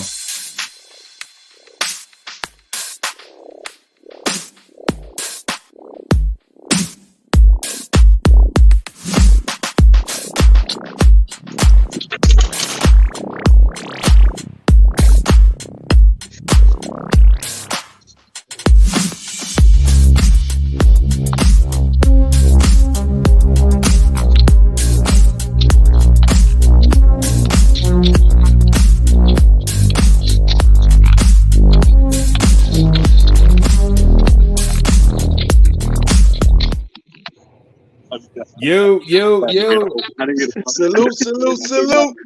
What's good, Rob? What's good, Rob? What's up, man? Please. Peace. What's good? Free King, Creep back in. Yo. Where you going? Freeze. What's good, good? Bob? My boy Joe. What's up, Boogie? Yo, what up, Rob? What's good, my brother? Hey, Tuesday I'm in Vegas, baby, for the championship. I know where you at. I know where you at. How you doing? No, I'm not there yet. I'm leaving Tuesday. Okay. Yeah, I'm leaving Tuesday. I wanted to check because I know we're gonna be in the championship game. So hey, listen, if they do that, I'm coming. You gonna be there? If we win the game before that, I'm booking something that same night. I'm coming. Your boy, look, you know when you get there, I'm already have everything on lock. Just come see your boy. Already know that, bro. Already know that. Hey, look, this is one thing. Peace to the chat. One thing I just wanted to say right quick. I'll be on for a minute. Hey, look, the Knicks are done with player acquisition. Unless you a star, we rolling with what we got. Agreed. Once we see what we got, we'll make adjustments along the way. But all this, I definitely agree with him. If you're not a superstar, all-star, we ain't dealing with you. Because we think we got the talent that we need right now. Just to make the little twitches. This is phase one is over with the new. Talent acquisition is over with. I don't want to hear Nick Nation talking about this young guy, that young guy. We got the young guys. Exactly. We got the young guys. We got them. Like, is there another team playing as many young guys? Probably what? OKC? OKC, Houston, maybe the Magic, and that's about it. We're probably at least the fourth or fifth youngest team. But look, we're better than all of them. We better than some of the older teams. Look, the Knicks spent that money last year. They was 29th in salary, but they finished 20 in wins throughout the league. So they got their money value last year. This year's going to be better. Hey, yo, Rob, how you felt about the defense last night? Oh, man, we shut them down when we wanted to. Clamps. Didn't we? Yo, we was lock and key on them boys last night. Man, that's actually the most impressive part, I thought. Like, the energy that they had on defense, because it was really the defensive game that made their offensive game so easy. Yeah. Okay. And they did it at the right time. You know, a lot of people look at the back. A lot of people only see offensive runs, but it is a such thing as a defensive run. And when we was up and they tried to make their runs and come back, clamp. And they definitely didn't think that Sims was going to do what he did to Kuminga. And who defense was that? John Montero was getting in on the defense too. Yes. Thibodeau's defense. He wasn't even scared. I thought he was going to be scared. Nah, Tibbs is a horrible coach. Somebody told me he was bottom 5. Sarcasm. Yeah. That's a whole dub. Man, that kid Hunt, hey, look, as far as Freezy, I heard what you've been saying about your boy, but look, it's a reason why we drafted we drafted an 18-year-old player. Your boy going straight to the G League. He gonna get ready. He ain't ready yet, but he gonna get ready. Oh, I know that. Because the level that Grimes and them is playing on and Sims, that's a different level. Even that boy Kuminga seen that. Look, man, you was with Golden State, man. Look, that means nothing here. Nothing here. We gonna sun you. That's right. We gonna sun you. And they sunned him. They straight up sunned Moody. He stayed at the 3-point line. He just was hot. But he didn't want none of that coming inside. Right. He got 12. He got 12 free throw attempts too. 12 plus free throw attempts. Yeah, that helped out. He had some bullcrap calls that was getting called for him too, like that 3-pointer that he shot where he flailed his legs. I agree. That was a terrible call. I agree. It's just like McBride. It's just like when you play in a regular season game and you play against two you play against a team that got multiple stars on their team. You have to shut down one of them. And that's the mind frame they was in last night. You got two of them, we shutting down one of them. And that's, you know what I'm saying? That was a big shutdown, man. Can I It say didn't even take. something? It didn't even take To more than D? one player, too, though. It didn't Could I take say- more than one player on Kuminga to shut him down. Yes. No. Could I say something to D? Public enemy number one. You totally right. Grimes was rushing his shots in the beginning, but I think that was a little bit due to like summer league jitters. Yeah, he That's said all it in his interview. He said it in the interview. He said, I was rushing in the beginning, but in the second half, I got back to where I needed to be. Right. Yo, hey, OG. But you know what though? At the time, and this is real talk. You can go back to the live stream last night. I saw Trevor Kills walk over to Quentin Grimes and was screaming to tell. He's like, "Man, what are you doing?" You know, they're getting on Quentin Grimes. We saw it, and I pointed it out to Stafford Don and Subliminal 209 in real time. Right? I was like, "Yo, you see Kills? Look at Kills." Leadership. Because it reminded me at the time of, you know how like when your litter is born, and you know what I'm saying, it's like one puppy that every time the big dogs come around, that little puppy is nipping at the big dogs. Like, you ain't even, what are you doing? You can't even open your eyes, ain't even open yet, and you barking at your daddy. You know what I'm saying? You're like, yo. I was impressed by that. Once I saw that, I was like, yeah, this is why they drafted him. Because he's got, yo. Can I ask you a question? It depends on if you put me on a witness stand, because if you're trying to put me on a witness stand. But if you just got a point, yo, just go ahead and get to it, bro. Yeah, it's about kills. It's about kills, because I definitely agree with you on the leadership standpoint. But I think he rushed it a little bit last night too, especially with the turnovers that he was creating. Yeah, he did. He did. I think he was trying to be a facilitator too much and not focus on his scoring. And I think he caused a lot of like unforced turnovers last night that I really didn't like. Did you see that? I saw a part of that, and I'll tell you what I did see, because I saw that, and I saw a rookie point guard struggling against the NBA defense. That's what I saw when to that point that you just made. But I also saw when McBride was doing the same thing as a second-year point guard. Correct. Keels took over the point guard position, waved McBride off, and got the alley-oop to Jericho Sims off the straightaway pick and roll. And then they ran a side pick and roll, which led to a hockey assist to Quentin Grimes on the wing. So I kind of saw the ups and downs of a young guard trying to find his way. You know what I'm saying? So the thing is, with McBride, I just don't think McBride is it. I think McBride and Montero were the worst of the point guards that played last night. Offensively. I have to agree. McBride, he disappointed me last night because what I wanted for him to see, I know he can shoot, but you wasn't getting to the hoop. You wasn't getting to the basket. Right. And that's what I thought I was going to see right now, that, look, I'm going to the hoop.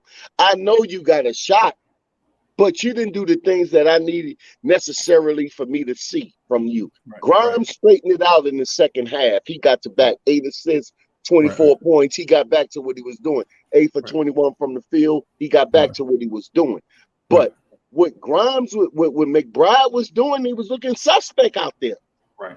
I didn't need nobody just firing threes. You supposed to run the offense, run it, and you didn't last night at all. I completely agree with you. The only thing that I would differ on is he did have 7 assists last night, so he was, passing. Yeah, but those are a lot of transition assists. Yeah, those were passing around the perimeter.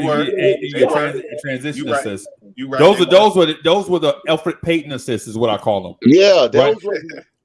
Yeah, I like them nonetheless, though. You need Grimes and Deuce. Both of them guys need to be able to beat the man in front of them. We ain't talking about being able to dribble the ball. We ain't talking about dribbling, bringing the ball up court. We ain't talking about being able to take a pick and go around I'm Speak talking on it. about beating your man that's in front of you. This He is what wasn't doing I that. spoke about it yesterday. I said yesterday, I don't care if Grimes coming in, his shot is off. I want him to see him be able to beat that man in front of him.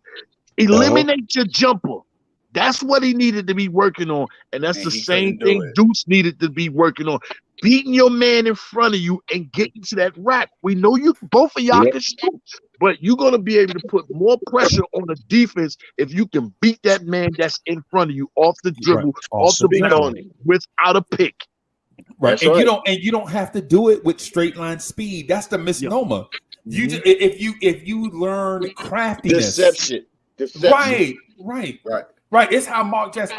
I used to be like, yo, how does Mark Jackson get his fat rump in the paint all the time? Right? How in the world can because he's not fast. Right. 2 miles an hour. But Grimes did it. That just Grimes shows you the did it in reason the- why they got Jalen Brunson, though. Grimes That did just it in the shows fourth you. quarter. Grimes went that. He went to the house. He caught the 3-point play. Then he started beating him off the dribble. I was like, damn, look at Grimes. And I didn't see that from McBride. But Grimes in the fourth quarter, he did it. He got the 3-point play. And then he came right back again and just totally beat the guy off the dribble. I don't see Grimes as being a facilitator or being able to break. I think he got sloppy ball handle, and I think he flat-footed on a lot of his drives. That gives the defender the more speed to be able to stop him when he's going towards the paint. Like what I saw from Grimes as far as like attacking the rim, it was pretty terrible to me. But his shot started to fall. That's what mattered. But look, I kind of have to a little disagree with that take right there, but respect. I did see Grimes take a couple guys off the dribble. Then he had a fast break, and he had one person, and he crabbed it. Oh yeah, and then he took it to the rim and he laid it up. Yeah, I saw the fast break. But I kind of have to a little push back on him, but he needs improvement. I think his ball handling did improve. He had 8 assists, bro. 8 assists. But that tells you he's been working on his. No, but his ball handling has to come with his playmaking also too. That's how he made 8 assists. But just for clarification though, they did have a lot of wide open court assists. Well, all you had to do was throw a touchdown pass to Fahrenheit, right? Or Grimes throwing a touchdown pass to Miles McBride. I'm not saying that's all. Or that's the alley to Sims. Right. I'm not saying that's how they got all their assists because they did get assists in the half court. But what I'm saying is, if we're just looking at the totality of what they did, did Miles McBride cut baseline cutters with precision pocket passes? No, we didn't see that last night, right?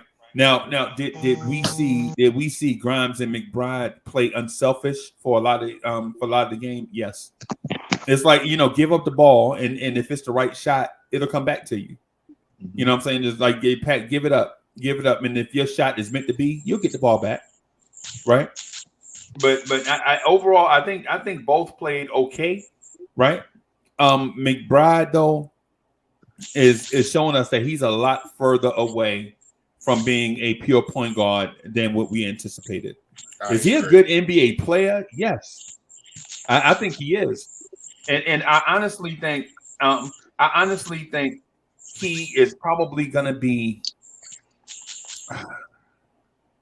I want to say it in a.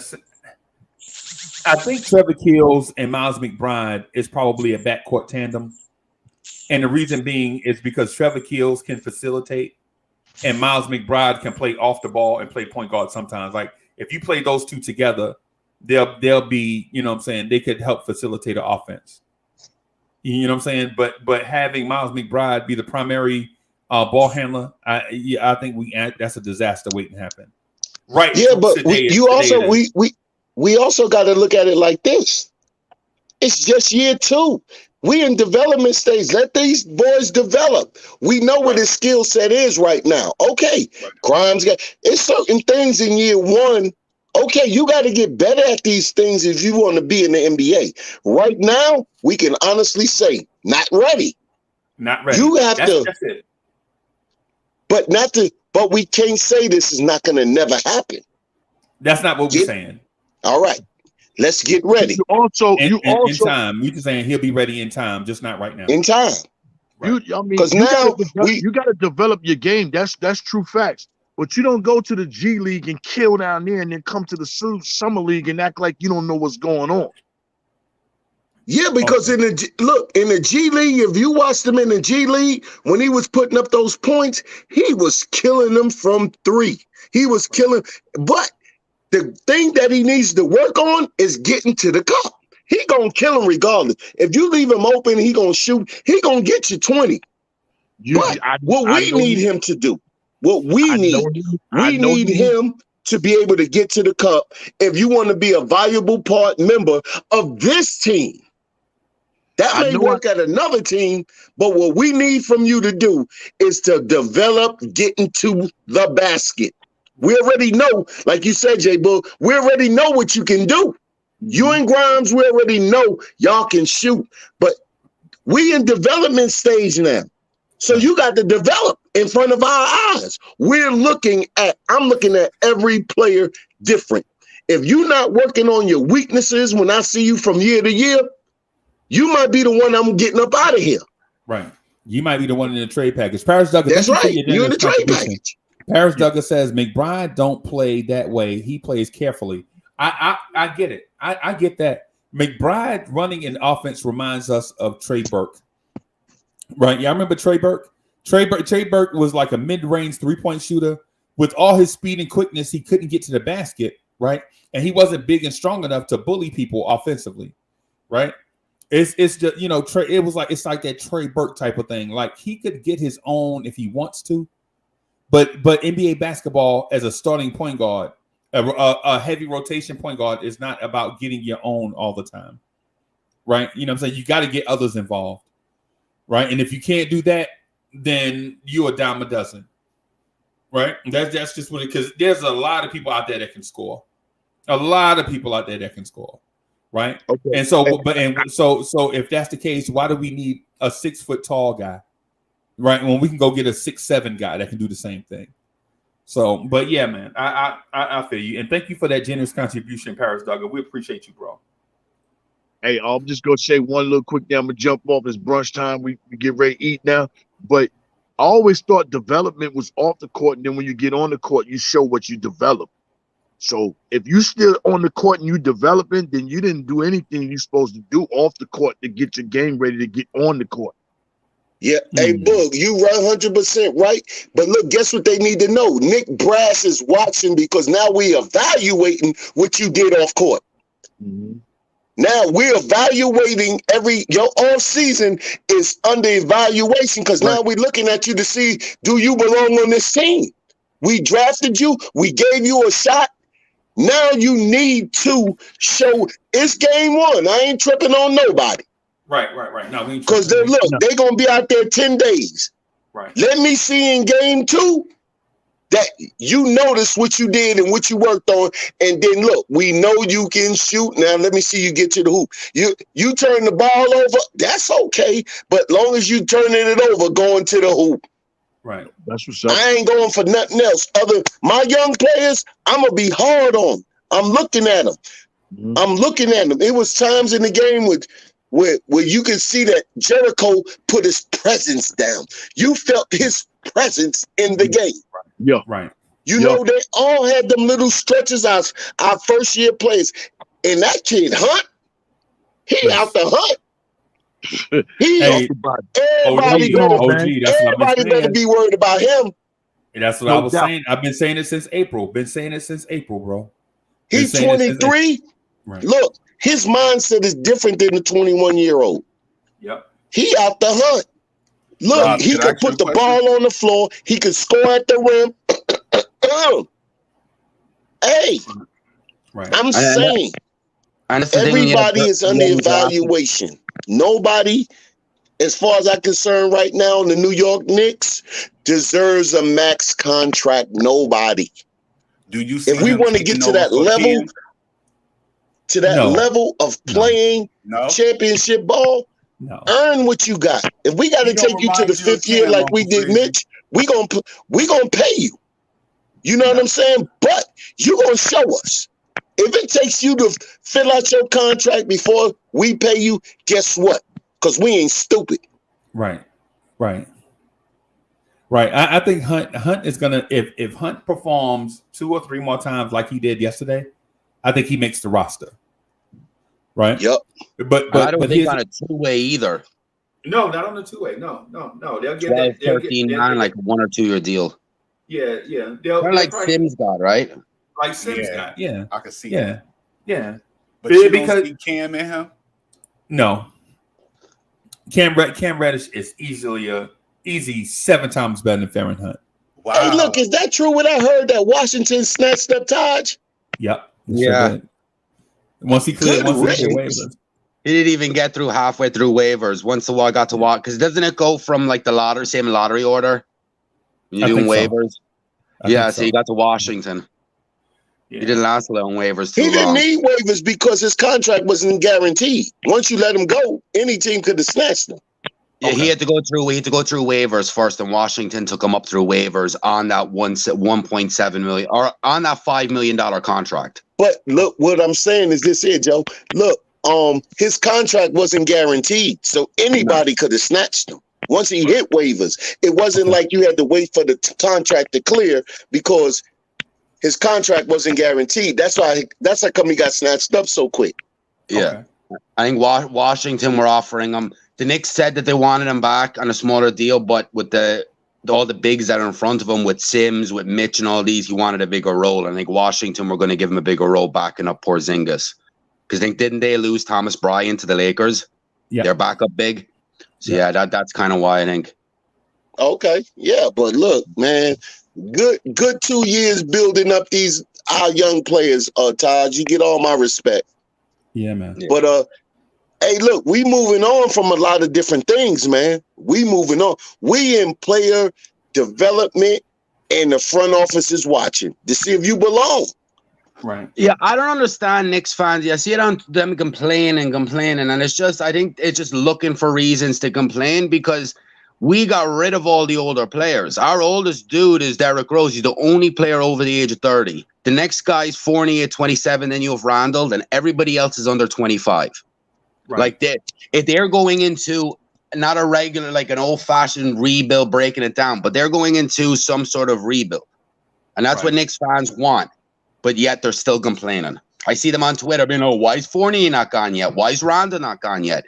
You got to realize you can't move the whole roster in one off season. Right. And Joe, and here's the thing too, that it's important for me to relay to Knicks fans, right?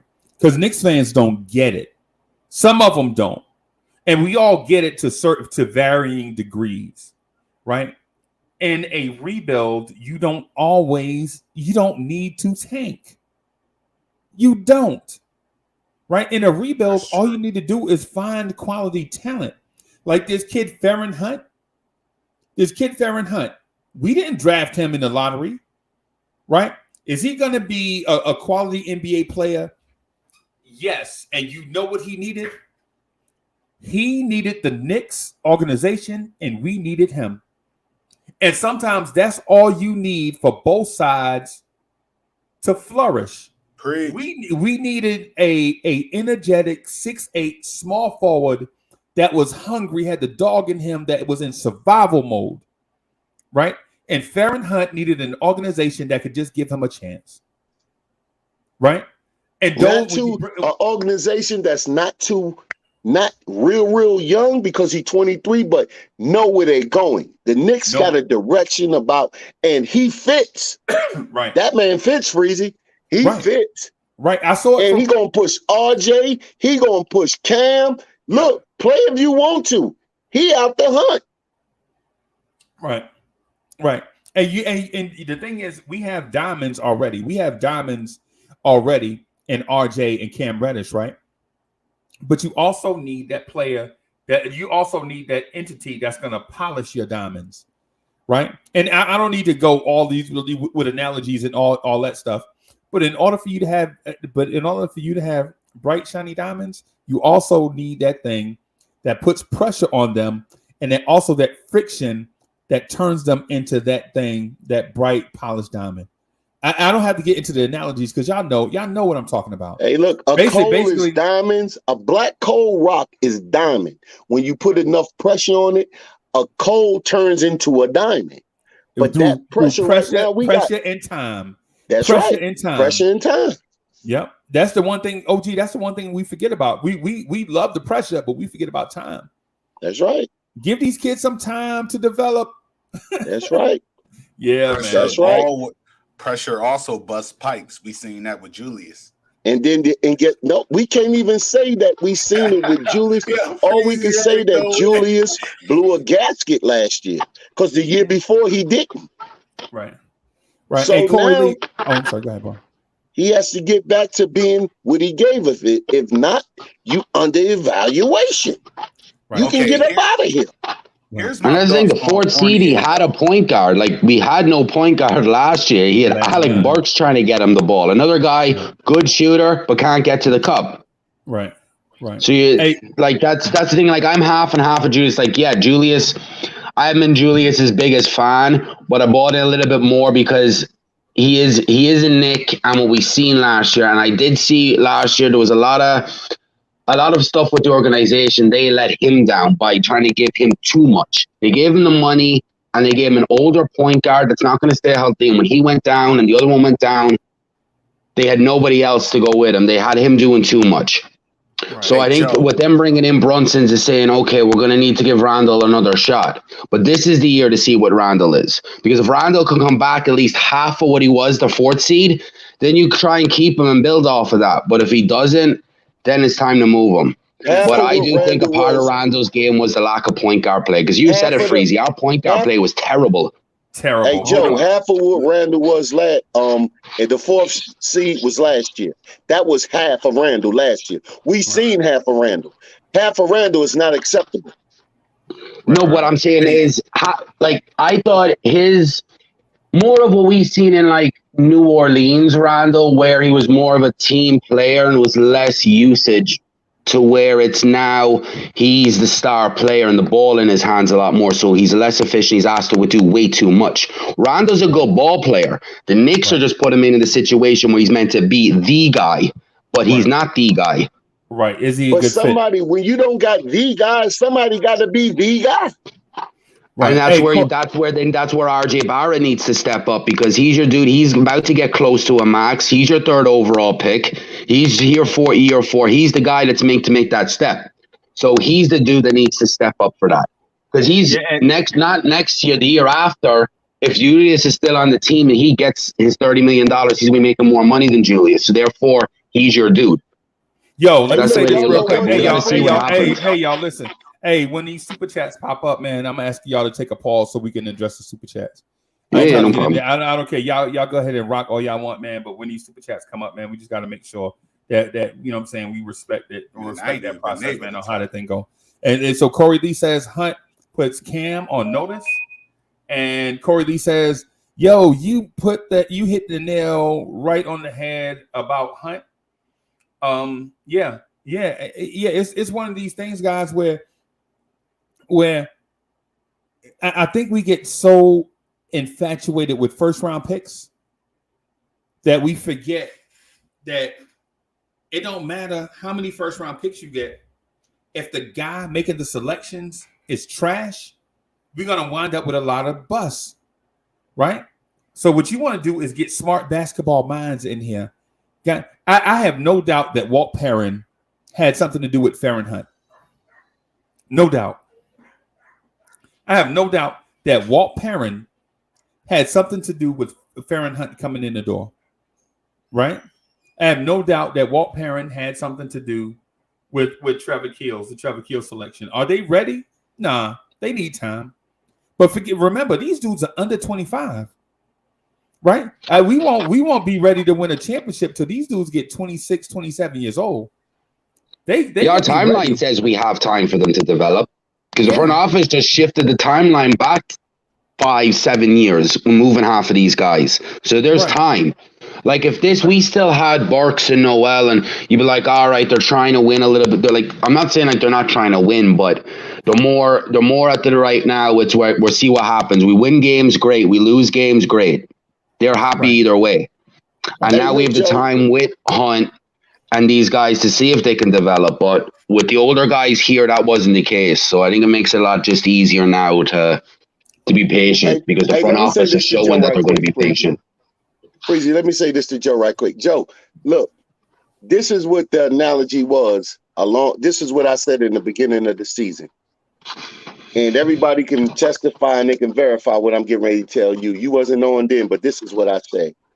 It was never about those old guys, because at the time, the beginning of the season, the Knicks still had 8 players under 23 at the time. Right. And I always said this here.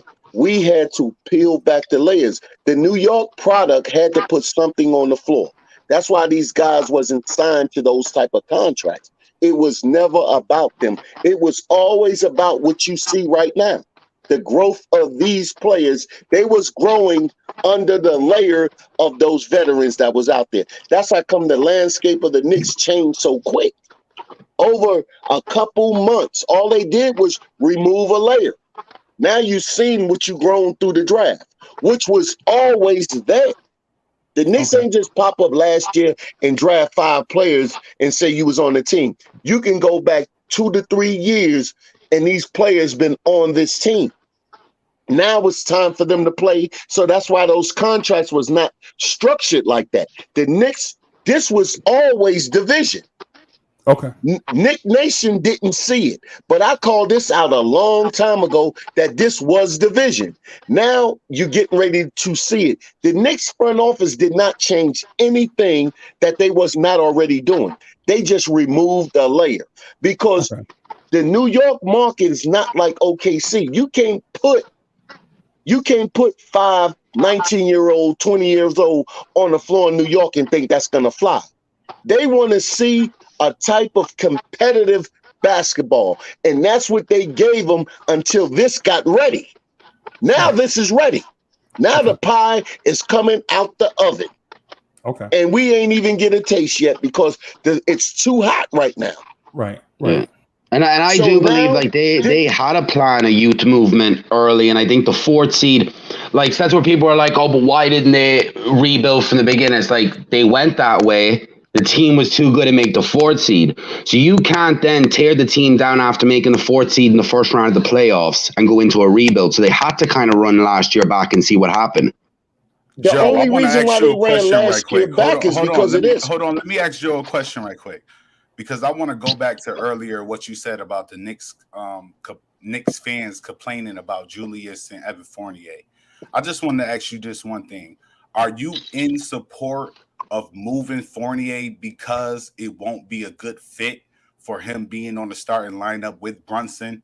And then not only that, the money not making sense for putting him on the bench. So would you be in favor of moving Fournier? His money makes sense on the bench. He only making $18 million for the next 2 years. If you look at NBA salaries right there, every bench player is making about $18 to $16 million. So yeah, I'm not trading Fournier just to trade him. Move him to the bench. The shooting's too good. You can't just move him for peanuts just to move him because you were able to fit. You can send him to the bench. Yeah. I'm not saying necessarily move him for nothing. I'm just saying that his contract doesn't state him being on the bench. Doris Burke spoke on it last night. Hold on. And we don't know for a fact of whether or not he agrees with coming off the bench, because that's not necessarily what he came to the. Well, he got 2 more years on his deal. He's going to do whatever he's told unless the Knicks decide to move him. Let him know, exactly. Joe. So he doesn't have that cachet to determine what he's going to do.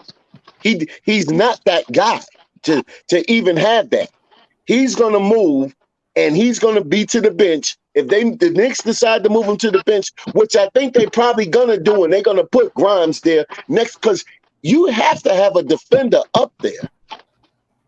And he will come off the bench. And he might not even come off as the 6th man. When you look at NBA money, Brunson is getting paid $25 million and he's still 14th in NBA salary. Right. So 16 million, Hardaway makes 16 million. He's a bench player. Yeah, His they're going to money be is starting not going to Dinwiddie over him. dictate. His money is not going to dictate anything because he doesn't make enough, and he doesn't make enough so he can complain about anything. Exactly. Okay. It's Now, a good team morning. option, not a player How do you option feel, Freezy? for his 4th year. So Good morning. basically, he got one more year. Are you asking me about Brunson? No, I'm asking you about Evan Fournier moving to the bench or being removed from the team. I say stop it, bro. I'm saying chill out, bro. Chill out. Pat the break.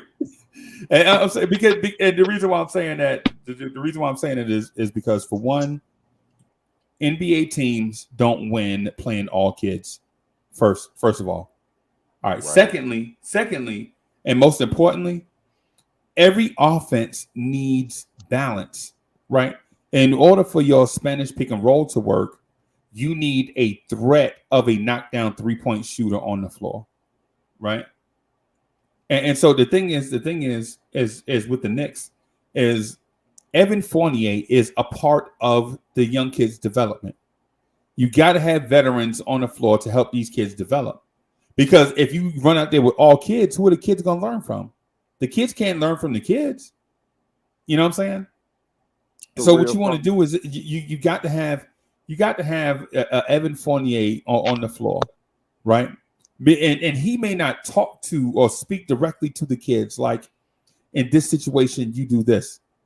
The kids from the bench are watching Fournier do stuff during the game, right? Like, for instance, Tibbs calls a thing and inserts a counter. We're going to run black, and then if they counter with such and such, then we're going to go to white, right? But then the defense, they show black, but they force the defense for white. Now you stuck in a thing, but Evan Fournier, having experience, has already been through that same situation 400 times, right? So when he see them jab black and then sink back into white, he already know that he should be running to the corner, because you can't spread your defense and cover both corners at the same time.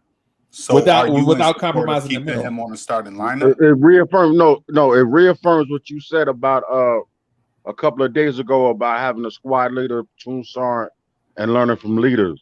Right. People who've done it repeatedly yeah. over again. It's second nature with them. When you brought in that whole scenario of you learning from Vietnam vets, just like I did. Right. You know what I'm saying? Right. So, but with this said, no, I ain't gonna hold y'all. I just want to jump in real quick. Farron Hunt is putting a lot of people on notice, especially Cam. You better heal up or play through injuries. You know what I'm saying? Not to say that he's gonna steal a spot, but he gonna get on that on that and make Tibbs really realize. Don't forget about RJ, bro. He's on notice too. RJ's on notice too. Oh, facts too. Now, come on. And Fournier. Yeah, everybody. You know what I'm saying? I like how he did, and also too. I ain't gonna lie to you. I spent some money yesterday saying, come on, this grind time and let dudes loose and catch. You know what I'm saying? They give my language, but they half-ass showed up. You know what I'm saying? Right. Not to dog them out, but I ain't gonna lie to you. My expectations of them were higher. I expected them to do what Quickly and Obi did. You know what I'm saying? Shut it down, take over. You know what I'm saying? And wreck shop and let notice that we still here and we pros and we deserve to be here. And now we got a game 2, game 3, whatever. Right. To come up, I expect more out of them. You know what I'm saying? The wake up call, slap in the face, wake up. You know what I'm saying? Right. But and outside of that, but they still young. They still young too. All these guys. The thing, because I ain't gonna lie to you. You know what I'm saying? You got me on record saying, why do you play Deuce McBride? And why, you know what I'm saying? Why is he pushing this? But obviously, we see why he didn't do what we expected. You understand what I'm saying? Right. At the end of the day, the head coach is the head coach. And he knows a lot more than what we're doing. We couch potatoes. Right. And you know what else? To your point, C. Lee, yo, the opposing team has something to do with this also. Facts. This ain't open run. This ain't like no drill. The opposing team has something to say about all this stuff too. You know what I'm saying? And so to the point about Fournier though, bro, you gotta keep Fournier, man, or a Fournier type player. If you don't Fournier, I agree. Keep him. Yeah, if you don't like Fournier or his salary or his minutes, that's one thing. But the skill set that he brings to the table, bro, you got to have that guy. Remember, Evan Fournier led us in 3-point conversion last year. Of all the dudes that shot threes. Do you feel like the he man's should be a sniper? starter, period. Or do you think he should come off the bench or get traded? Do you What do you feel like? What do you feel like? Exactly. In my opinion, yeah. I feel like Grimes should be in that shooting guard spot because of the defense purposes. I'm not going to act like Fournier can't shoot or he wasn't the best shooter that was on the team last year, because he definitely was. But I look at him and Brunson playing together, and it just don't match well with the defense wise. And you have to have a guard that's that's up top that can be able to stop a player from being able to collapse your defense and drive to the paint. That's all I'm saying. So you know Quentin Grimes had a negative net rating defensively last year, right? Yeah. 2.5, 2.5, negative 2.5. But the eye test showed you different.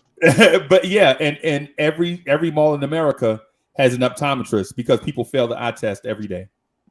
So Freezy, let me ask you one question. what I heard so you, with your eyes, I so heard you Freezy, call the with your eye numbers. test, you're saying that Grimes was a bad defender last season. Let's forget the No. That's not what I said. I said that Quentin Grimes had a negative 2.5 defensive rating. Yeah, but I'm not talking about the defensive rating. I'm asking you personally how you felt about it. Do you feel last year that Quentin Grimes was a bad defender? Do I feel like no? I'm not saying no. I personally don't feel like he was a bad defender. Oh, okay. Right. But here's the difference. So here's the thing. Right. Here's the thing. We're not talking about, but because to your point, you mentioned that you don't like Fournier and Brunson playing together. Right. Right. That's what you said. Right. Was Jalen Brunson here last year? No. Jalen Brunson wasn't here last year. Right. And so here's the thing. We don't know what Brunson and Fournier are gonna be like defensively, because for one, Luka Doncic was also a terrible defender. Is a terrible defender. Right? Worse than Fournier, I think, at points. Right. And he played together with Jalen Brunson, and that team made the Western Conference Finals. And I personally feel like, hold on, let me just finish this real quick. Go ahead. I personally feel like the supporting cast of the New York Knicks, not the star players, but the supporting cast of the New York Knicks last season, if healthy, is better than what the Dallas Mavericks had. Right? I feel like Derrick Rose, RJ Barrett, Julius Randle, Evan Fournier, Nerlens Noel, Mitchell. I think that supporting cast is better on paper than last year's Dallas Mavericks supporting cast on paper. But they have a Luka, and we don't. Right. But then let's see what Brunson done though in the small game sample size with them bums without Luka. Right.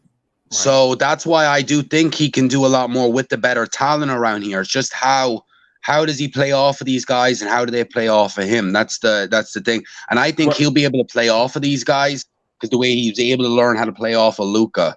But that wasn't the point. But that wasn't the point. Him a little more. But that wasn't the point. The point was defensively, the defensive backcourt. The defensive backcourt was the point. Oh yeah. And go ahead, Steph, go ahead. Not the question I want to ask you, but I need it's a stat that I want you to answer for me. What is a good defensive rating for an individual player? Because I heard you said Fournier and RJ has the same. I think you said 1.2 something like that, and then you said Grimes 112.9.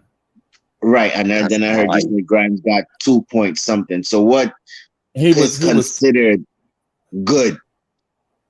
So the Knicks are above league average in defense. The Knicks finished the season tied for 9th. Right, statistics will show the Knicks at 11, but every time you look, it shows them tied for 9th, right? Like basically there was a 3-team tie for 9th place, and so there was a 9th team, a 10th team, and they put the Knicks as the 11th team, even though the net rating was identical when you round up, right? When you round up, all three are identical, right? So Quentin Grimes having a negative net rating on that team, right? On that team is still very good because the Knicks defense, it was very, very good, tied for 9th, right? But the thing is you got to look at the balance. Like, okay, if I think the Knicks were like 111, right? And RJ Barrett and Evan Fournier were 112.9, right? And Grimes was somewhere in there. I have to find the right number for it, right? But the thing is the Evan Fournier being off by, say, 1 point worth you losing the 9 points per game that Evan Fournier outscored Quentin Grimes, because Quentin Grimes averaged 6 points per game. Evan Fournier was in that 14 to 15 point per game range, right? With a point guard, I think he averaged more. He could average more. Right. He averaged a lot more throughout his career, too. Yeah, for both players. I would say that for both players, right? Grimes will be better and Fournier will be better, right? But is that 8 points, 9 points per game that you're losing with Fournier offensively worth that 1 point that you're gaining with Quentin Grimes defensively? I mean, that's up to y'all. Minutes, I think that they will probably produce the same. I think Brunson can offset that right there, because we all know that Brunson is a pretty good scorer. So, I mean, if let's say you elect to take Fournier out of the starting lineup and put him on the bench, you're still going to get points from him, but you're still going to be a better defensive team with him off of the starting lineup. That's all I'm saying. I mean, they could keep him there or not. It really don't matter to me, because I'm a rep the Knicks regardless. I just see other things being at work here, and I feel like Grimes should be in that starting lineup because of defense. Because I don't see too many times of. But Fruzy, I don't think you understood the question I was saying, right? I love the breakdown, like how you broke it down, but for an individual player, right, what would be a good defensive net rating? Because you said all those numbers for those guys were high. So what is a good number in order to say you have a good defensive rating? No, but Stafford, what I'm saying is to that, because I understood the question, but it's impossible. It's impossible for us to answer, because for one, you have to establish what is good.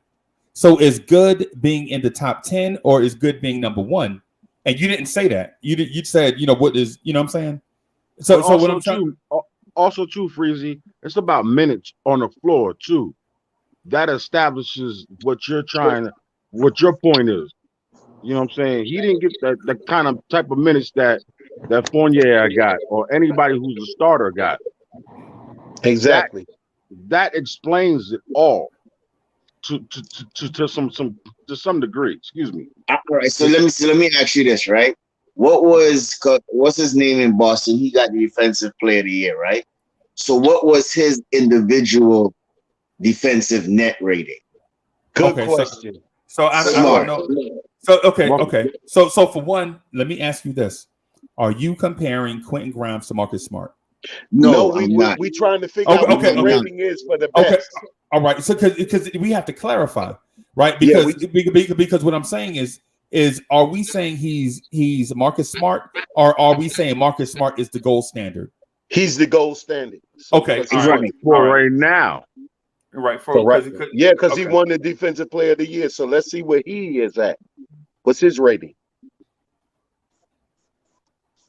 That's a good question, Stafford. Staff, I'm gonna put my number in the chat, baby. Get at me. You too close for us not to hang out. I know, man. Yeah, I was about to say we could have got together this weekend, man. Freezy, I told you about my weekend, bro, and up to now you ain't getting back to me yet. Yesterday. I'll talk to you about it on the telephone. Hey, Staff, are you free? Hey, Staff, are you free this weekend? Man, I was free all week, bro. I go back to work tomorrow. Oh, God. Oh, wow. Hey, so okay, Marcus Smart's defensive net rating is 105.2. 105. And that's the best in the league. Yep. So he's better than average. He's So the best. who would, He got an award for it. so average would probably be like 110, right? Would you say? No, 110 is very good. That's still elite, bro. Don't sleep on how good Marcus Smart is, because he's not he's not a great defender. He's probably the best. He said Grimes is in the twos. No, Grimes ain't in no twos. You didn't say right? negative 0.2 or something like that? No, Stafford, that's not what I said. I said he had 3. Yeah, I'm good. Negative 0.1, I believe. No, I said he had a negative 2.5 net rating based on the 2.5. I know you. I heard something about 2. 2.5. Okay. Yeah, let me pull it up. Let me find it. I'm looking for it right now. Yeah, with that note, I'm gonna finish making breakfast for my ladies up in here. Yo, I'm still listening to you cats, man. I appreciate y'all. You know, as usual, salute to everything. Hey, look, bro. Being here, bro. Yes. Hey, bro. Blessings, hey, look. man. Hey, when I get to Vegas on Tuesday, I'm gonna do something exclusive for the Blondes Tears. Me and Freezy, we gonna talk about it, Freezy. I'm gonna do something that just this channel gonna get. Hey, man, we appreciate you, bro. We appreciate that, bro. When I get out there, hey, hell will be raised for the New York Knicks. Hey, y'all know how I get out. Y'all know how I get out. Yeah, man. I can't wait, man. I can't wait to get out there. And I'm glad I planned the trip the way I did. The back end, because the way we looked last night, we're going to be playing in that championship game. I think so, bro. We got Portland win on Sunday. We're going to wax them. Yeah. And they lost Shaden Sharp, too. They lost their lottery guy. He's out. What's wrong with him? He's probably one of the biggest bag finessers I've ever seen.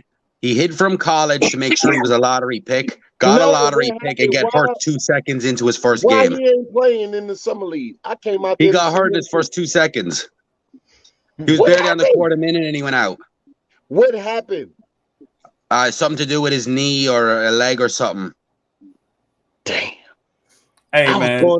I was going out there to see him too. He been hiding. So he been hiding. He got it. He hid from college to make sure he got in the lottery. And as soon as he gets to the league, now I'm hurt. Hey, look, man, look, something happened. Look, that dude is a talent. Kobe came in the same way. Kobe ain't have all that footage. Kobe ain't have all that footage. The internet was not up, so I'm not going to shoot him down. But that kid looked like a talent.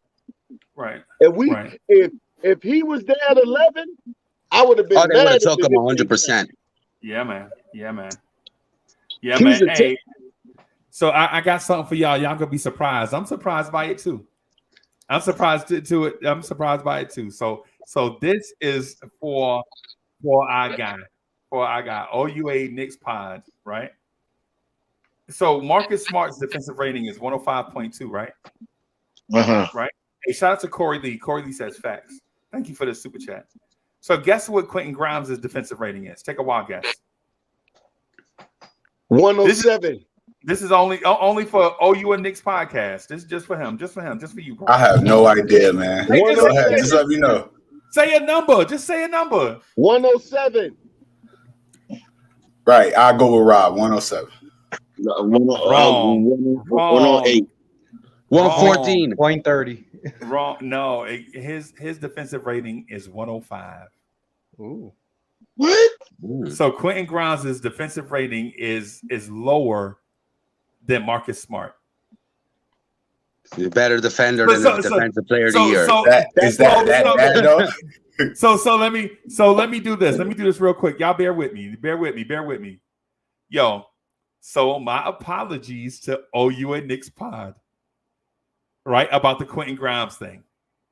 Because the numbers say Quentin Grimes is not only a great defender, but he's elite. His net rating is better than the dude that won Defensive Player of the Year. So my bad, bro. Nah, it's My bad. always Let me no hard apologize. feelings, bro. Let me apologize because when we wrong, we gotta admit we wrong, bro. I slept on Quentin Grimes' defensive presence, right? The dude's defensive rating is better than the dude that won Defensive Player of the Year. That's crazy, right? That is. That's crazy. That's crazy. That's crazy, bro. And matter of fact, I appreciate the fact that you kept bringing it up so that we can look at it. Hey, Stafford Don, great question. Great question. You went to the essence of what we was talking about because the eye test showed us that Quentin Grimes was a great defender. The eye test. Right. That's always, it was kind of baffling when he said me too 2.5. So I'm like, but wait, hold up. What is the gold standard? You had me scratching my head. You had me scratching my head all week. Because I know when I was looking at this boy can defend, and last night he was showing the same defense. Right. So Evan Fournier is 12.9, 112.9, and Quentin Grimes is 105. So in essence, Quentin Grimes is about 8 points better than Evan Fournier per game. That's why he gonna start and Fournier gonna come off the bench. Because that's what I was about to ask. Do you feel that there should be a change in the lineup? With more minutes, he gonna give you more scoring. And so you got to be efficient though. You got to be efficient too. Because if they're gonna keep on running, no, but hear me out, Rob. If they're gonna keep on running that Spanish pick and roll, that open 3-pointer is always going to be there, and he has to hit it. He had some open shots last night, Rob, and he missed it. I got confidence, Stafford. He gonna hit it. I got confidence. I think he chuck up shots too much. Yeah, that's true too. That's true too. Yeah, I think he forced it. Because that's what I'm saying. The shots were there for him, and he missed them wide open. But you know why? I'm not saying I ain't saying you don't have the confidence in him. But you don't need to hit those shots. Go ahead, Uncle Freak. I didn't mean to cut you off. Hey, look. No, go ahead, bro. 100% true. But guess why he's doing it?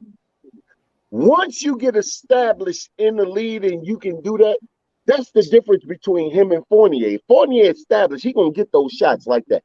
If you see Grimes taking the same shots that Fournier's taking, his feet are moving. That's rookie, that's young development thing. That's something when you look at, you just need to stop doing. When he start gliding to the basket, when he's set, he hits everything.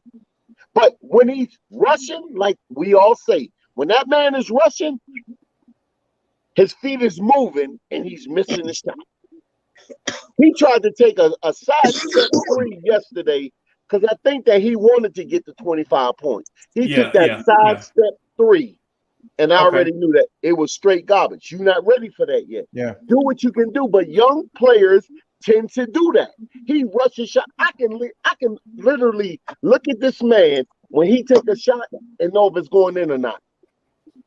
Because I see his form when his form is ready. And then I see when he's rushing. He would step a little bit too outside his range. If he's right around that 3-point line, close, like he got a half inch off the 3-point line. He starts thinking he can shoot like Steph Curry. You are not that guy yet. Right. You are not that guy. Hey, Freezy, can I say something to somebody in the chat? Because they was talking about Moody and Grimes. You got to understand, Grimes was not the only defender on Moody last night. Right. We just mentioned earlier about McBride, them calling a trash call on McBride with the 3-point line with Moody. The Knicks was doing a lot of switching last night, if you really looked at them. Yeah. Right. Okay. Yeah. All right, and so the thing with that is people are going to have, for instance, it's 2 things. I just want to say this, and I want to stop it right here because I want to explore is Quentin Grimes potentially a 2-way star? I want to explore that conversation, right? So, but I want to say if you go by the eye test, depending on the eyes that are looking, you'll get any type of conclusion, right? Depending on the eyes. That's the reason why I said every mall has an optometrist because people fail the eye test all the time, right? That's the reason why I brought that up, right? Because people are gonna see certain things depending on what they want to see. Like you ever notice like you lost your keys and you look all over the place and then you pat your pocket and your keys was in your pocket the whole time? You ever look for your glasses? OG, you ever been looking for your glasses? You looked all over the place and the glasses are sitting on top of your head? You know what I'm saying? All these type of, you see what you want to see sometimes. But let's explore this. Now that the chat has uncovered that Quentin Grimes is a great defender, and y'all had to bring it to my attention. I'm wrong. I'll admit I'm wrong. Right?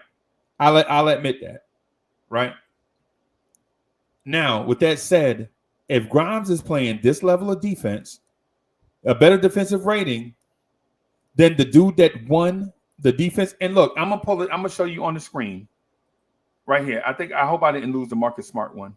I want to show. I'm gonna show it to you. I'm gonna show you proof. Let me blow it up real quick so you'll know that I didn't just make this up.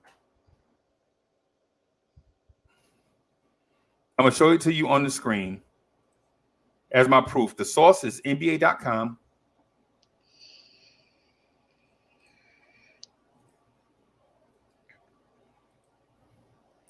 There it is right there in the middle of the screen. Y'all see it?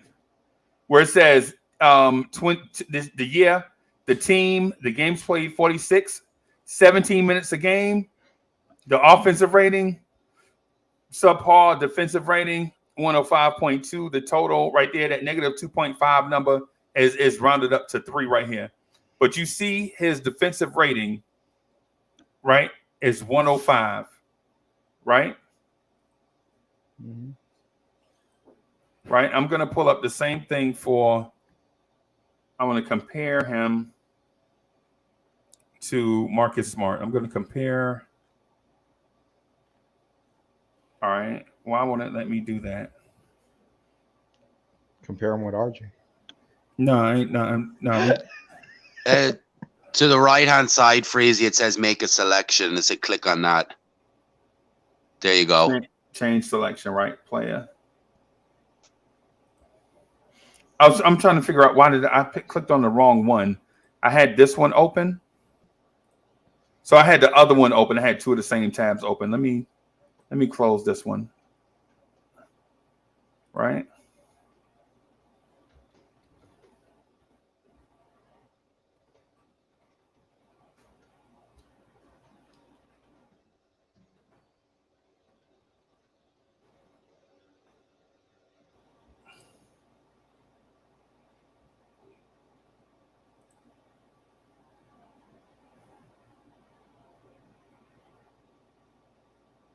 All right, so I don't see what the defensive rating is.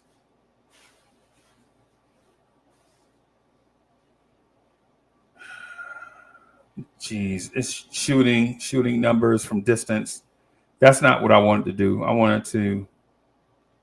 Let me go back here. So I'm just going to do it by screen. I ain't going to do this version. I'm going to leave this one up, right? Leave this one up right here so everybody can see it. All right, defensive rating right there in the middle for him. And while y'all check out those numbers, I'm going to go here and pick.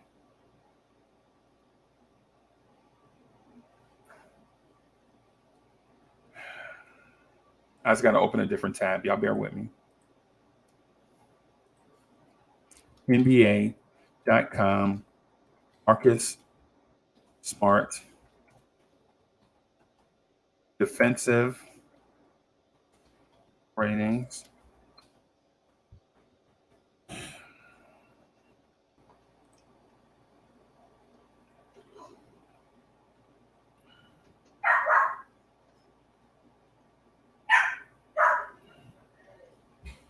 All right, so it won't just let me get straight to it. I always Marcus Smart, defensive rating.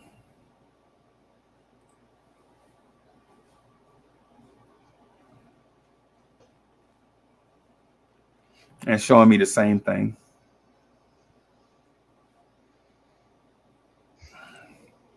Stats. Let me go to stats.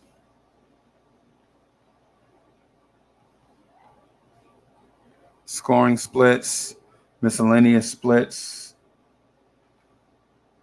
average splits. I don't care. There we go. Here we go. All right. The reason why it looked like that is because Marcus Smart has more seasons. All right. Wow, Marcus Smart defense was bad last year. Okay. All right. So with that said, right, y'all see Quentin Grimes, right? Right. Quentin Grimes is 105. Right. I'm going to go now to Marcus Smart.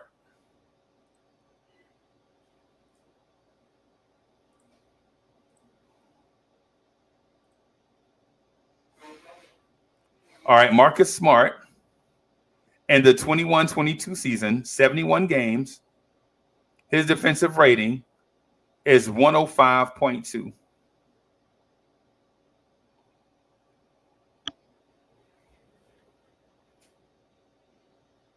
So what do y'all think about that?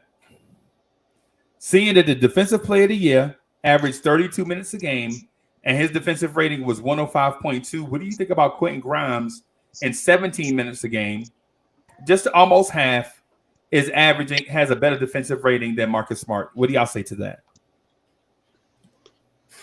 Small sample size.